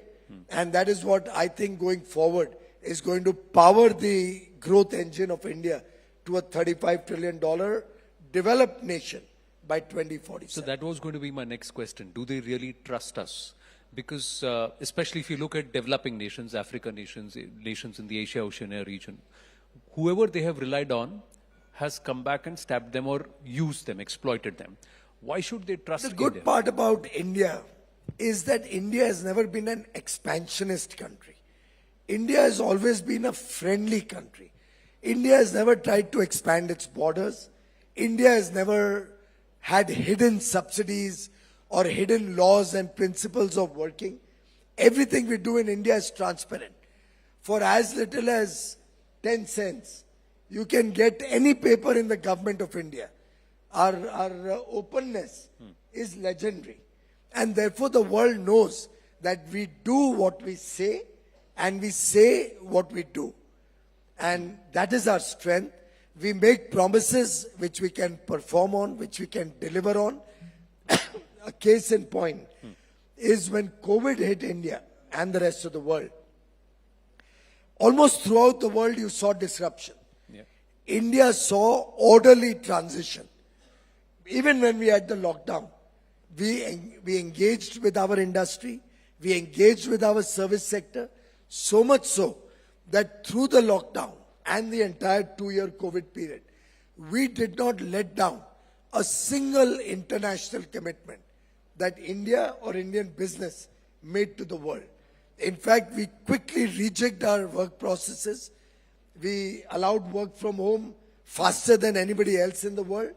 And therefore, there was no disruption in provision of services to any international player. And today, India is a part of the services chain of almost every global 500 company or Fortune 500 company. Nobody has ever complained that for a minute also, India saw disruption. Our power was up and running throughout, which means coal and all the raw materials were reaching power plants. They all ran through COVID. Railways ran through COVID, so there was no disruption in logistics. Trucking was allowed liberally. There was absolutely no disruption in our logistics system. Factories which produced for export were given permissions to run, of course, with due COVID protocol. Yes. So India earned that trust. And I remember at the G20 summit in Rome in 2021, when Prime Minister Modi first articulated his concept of a trusted partner, that India will be the trusted partner of the world. Every country in the room acknowledged that, and every speaker after Prime Minister Modi alluded to the fact that they look upon India as a trusted partner. But sir ये उसूल भी है ना कि जब कोई नया आता है कहता है मेरे पे ट्रस्ट करो, देन द एग्जिस्टिंग वन से देखते हैं ये धंधा कैसे करता है. So how do we counter that, especially when we want to work with such nations also? हमने तो परफॉर्म करके ये ट्रस्ट कमाए. हमने सिर्फ वादा नहीं किया, हमने जो कहा वो किया. So we have earned that trust, and we have the confidence in 140 crore Indians that they will continue to maintain that trust of the world. After all, ये सरकार अकेले थोड़ी कर सकती थी. हमने तो enabling environment बनाया. We have very senior people here. We have Rekha ji sitting here. She knows how quickly we reject into work from home and how everything went smoothly throughout the COVID period. We have people from the pharma industry sitting in the room today. They can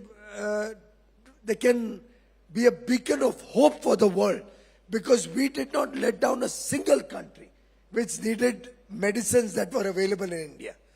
Even when we restricted medicines, it was not with the intention not to supply. The intention was that traders and big business doesn't corner the available medicines in India and profit from it. We wanted to make sure the less developed countries or developing countries also get equal medicines as much as the developed countries had.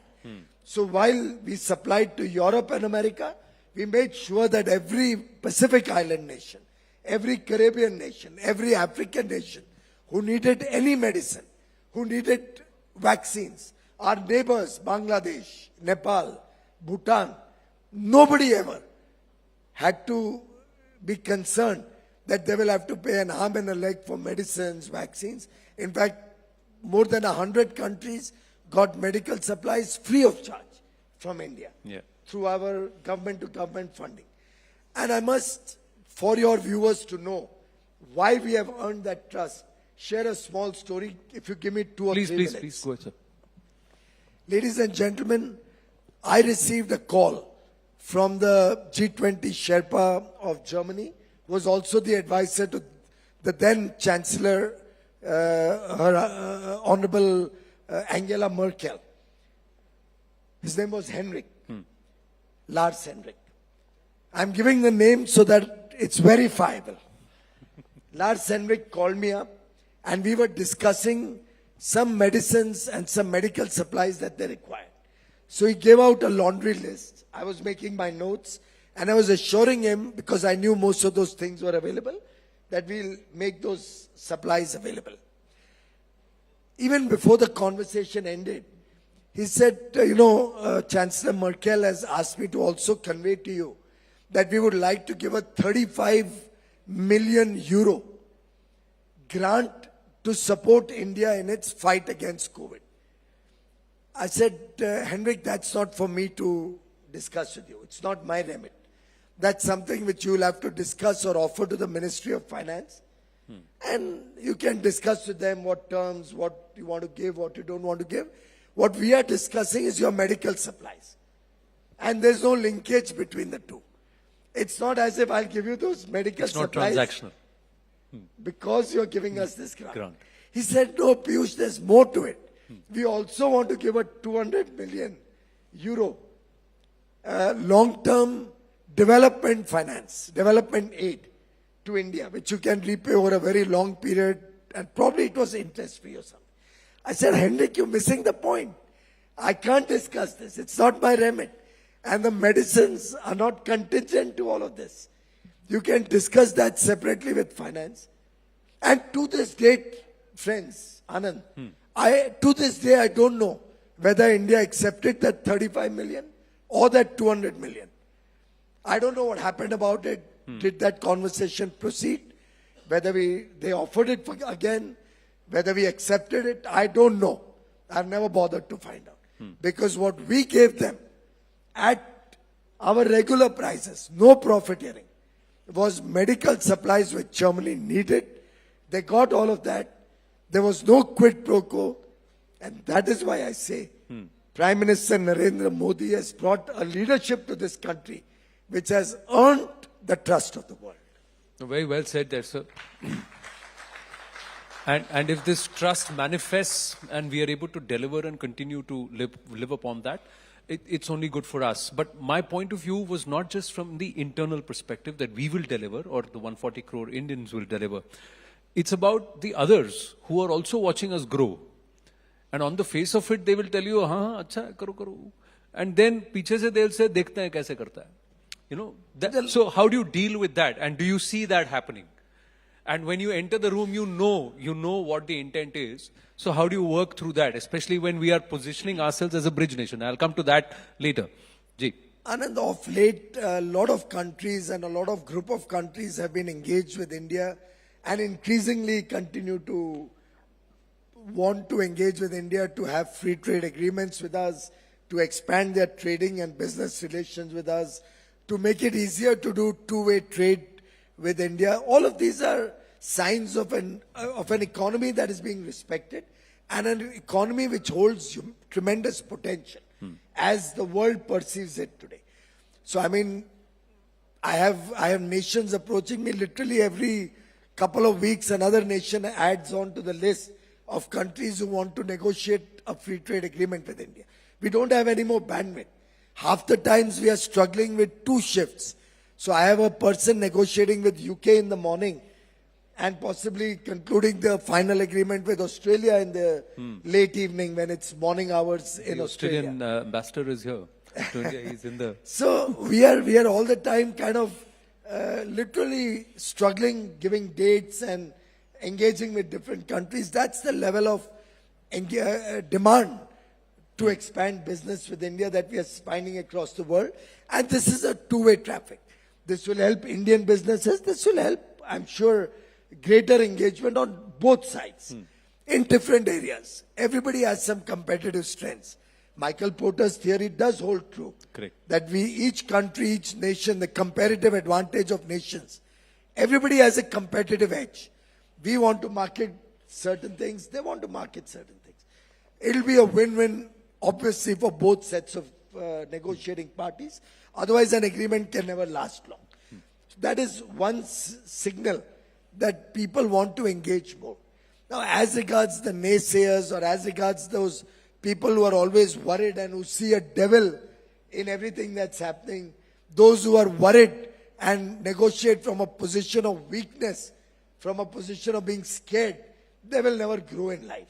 So I always tell Indian industry, this is our time under the sun. Actually, our time under the sun and the moon today. To engage with the world, engage with confidence, and this newfound confidence that India has and which we have developed over the last few years is something which is truly very, very endearing. It builds a lot of confidence in Indian business and industry. And I can assure you, government of the day, led by Prime Minister Modi, businesses, led by their various chambers, their export promotion councils, captains of industry, big and small, our MSME sectors, which is doing fantastic work. Everybody is today in a resurgent mode. Everybody is looking at the world as an opportunity to capture. Sir, I have limited time. 2 more questions from me, but I have the Australian High Commissioner with us, so he's got a question for you. So let's take that. Good evening, sir. Thank you. Yes, please. Good evening, Anand, and thank you for the opportunity, and great to see you again, Minister Goyal. You're right. At the Jaipur meeting that you put on was extremely hospitable, and I and all the delegates enjoyed it. You're also right that countries like Australia and our business people are taking India seriously. How couldn't you when fifth largest economy of the world growing at 7.8% per annum? That's something. But my question is about the way in which people in this country will see your G20. I mean, I accept your digitalisation agenda and I accept your compendium, but they're removed from the interests of ordinary people, aren't they? How does the man and woman in the street perceive this? The farmer in the field, the service worker at her desk, the fisherman with his net. What do they get from this? High Commissioner, very clearly, the people of India are very smart. Otherwise, we wouldn't be the fifth largest economy, aspiring to become the third largest in the next 4 or 5 years, and beyond, even higher. The people of India also understand that when the country grows, opportunities grow, our young children will get better and better future for their children, for themselves and for the generations beyond.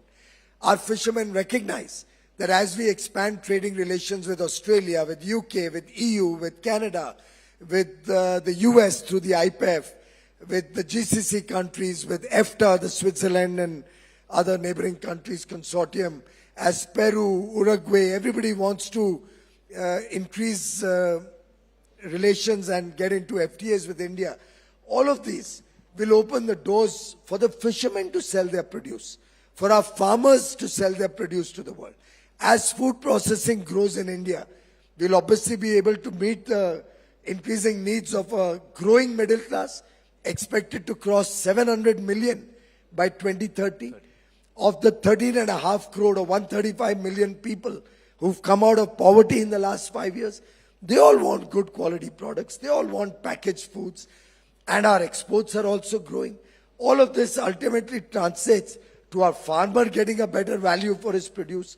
So I think the people of India recognize, and they've seen it in action. Look at our sugar industry. Our sugar industry, which used to permanently be in distress. You had people, farmers coming onto the streets to recover their sugarcane dues. And many of them were not getting their dues for 2 years. In the last 9 years, the Modi government has carefully crafted the ethanol program. We are aspiring to be about 12% ethanol blending in petrol this year, and to grow to 20% in the next 2 or 3 years. 3 years. Also, now looking at flexi engines in collaboration with Brazil, so that we can go right up to 100% ethanol powered vehicles. Now, all of these are well-crafted programs, and they're not a single agenda program. This government thinks multifaceted. Now look, we are helping our sugarcane farmers. They get paid in their dues in time. Yes. Last season's dues are 99% plus paid. Our sugar industry has got revived. Half of them used to be sick units. All of them have turned profitable. They now make their own energy. They do biodiesel. They make ethanol. And of course also supply to the wine industry, which we hope will grow with collaborations with Australian technology. That's what the grape farmers were so excited about when we signed up with you for the Ekta agreement. Our ethanol program also helps us save foreign exchange, because that's precious for us in a trade deficit and a crude oil deficit country. So we are saving billions of dollars in our foreign exchange, which we had to otherwise import as we blend more and more ethanol. We are providing jobs to Indians who are working in these ethanol factories. We've given a big boost to CAPEX, where these ethanol factories have come up. So this government is not unitary in its thinking. It's binary. It's rather multifaceted in every program that we come up. Sir, I've run out of time, but I'm going to beg indulgence. There are a lot of hands up, so can we just take another 5 minutes? Yes. One more question is what we will take, sir. And then there is something next to you, which I'll request your indulgence on. But yes, please. Sir, I'm Yogendra Kapoor, chartered accountant by profession and an economist. As you have just said, that the balance of power in terms of growth engine is shifting towards global south, which includes India as well. My question to you is why then still the international financial institutions are skeptical in funding the projects in down south? And how can India change that perception? I think a lot of the international financial institutions, and for that matter, many organizations around the world, if I may use a term, live with the hesitations of history. They continue to live in the past. They have not yet recognized and realized the fast transforming nature of Indian economy, the people of India, their talent and their abilities. That is why we in the government are now embarking on a massive outreach program, taking missions across the world. We are engaging in attracting people from across the world to come to India. After all, the G20 was held in over 60 locations. Over 100,000 people came to India. We had big businesses and captains of industry from across the world, ministers from across the world, and now the leaders from across the world will come and see the new India. All of these experiences will filter as they go back to their countries to other people. We are in the next few months going to have some of the largest trade shows and expositions. Today, I've asked the services sector to have the world's largest services exhibition and expo in India in the next 6-7 months. We are going to have the world's largest textile show in February next year. We are also contemplating a large food expo in the next 6 months. Now, these are all going to be the world's largest, nothing short of that. The world is going to see India in a new light. We've already got Bharat Mandapam and the entire complex there rejuvenated to meet the needs of world-class exhibitions. We have a huge complex which is going to be soon unveiled. Details will follow very shortly. Dwarka. We have, well, a lot of things are happening. India is coming out of the shadows, and India will lead the world's recognition of the global south as the demand center and the engine of growth in the future. I think times are changing. They're changing fast. We need to have that self-confidence, and we need to work with the ability and our desire being boundless. We need not let the past hold back our future. Ladies and gentlemen, fantastic answer there. Sir, I've run out of time, but I've got just 6 questions which are going to be very straightforward. Sir, this is yes and no, and I'm going to guess. So all you need to do is yes or no. You don't need to answer anything. And if you don't feel like offering any comment, you can keep it down. Or danda bhi padega baad mein, wo theek hai. Sir, my first question, are we hopeful of focusing on consensus despite conflict at the G20 statement? There is an ACTA with Australia. Are we confident of a free trade agreement with the UK? Is it in the works? Is it going to be announced soon? Yes. Has the FTA with Canada gone into cold storage? We are reviewing the progress on that, and it will take some time before we restart discussions on Canada. Conversations with the EU on ACTA? Fantastic. The progress is unbelievable. In fact, my colleague, Minister Valdis Dombrovskis, was here for the G20 ministerial. And after that, we ran through the entire FTA discussions. And you'll be happy to know that in the history of EU, there has never been any other FTA engagement where they've had as many rounds as they've had with India in 1 year. It's a historical first for the EU. And we are making outstanding progress. Fantastic. Is India now being seen as the problem, as the solution and not the problem at WTO? Not only in WTO, in every multilateral engagement. And right since 2014, Paris, COP21, India led the world initiative. Without India, there would have been no Paris Agreement at COP21. Glasgow, the COP at Glasgow COP26, I think it was. It was India's net zero commitment at 2070 that stole the show. It is India's life mission on sustainability, lifestyle for environment, which is today the accepted norm and the future, where sustainability, circularity, reuse, recycle, and sustainable lifestyles. We can't have the West preach about sustainability and continue to have a 14-inch Domino's pizza, half of which goes into the dustbin. We can't have the kind of wasteful consumption that the developed world continues to have, pardon me, High Commissioner, and then preach about sustainability to us. So India is a demander and a leader and the provider of solutions to the world. So my next question is on another role which we have not focused on today. Is there a surprise between the 18th and the 22nd in Parliament? You can say yes or no. Surprises are meant to be surprises. So you can say yes or no. Surprises are meant to be surprises. So do you know what the surprise is? You can say yes or no. No, but if I tell you, then where would be No, the... so you I can think tell your me- wife has never kept a surprise birthday party for you. So I'm just asking you if you know or if you don't know. Has your wife ever kept a surprise birthday party for you? Yes, yes. I had kept one for my wife also, though I got Big Macs. She said, never ever surprise me again. Are you going to tell us what the surprise is? Did you tell your wife the surprise? Ladies and gentlemen, Shri Piyush Goyal.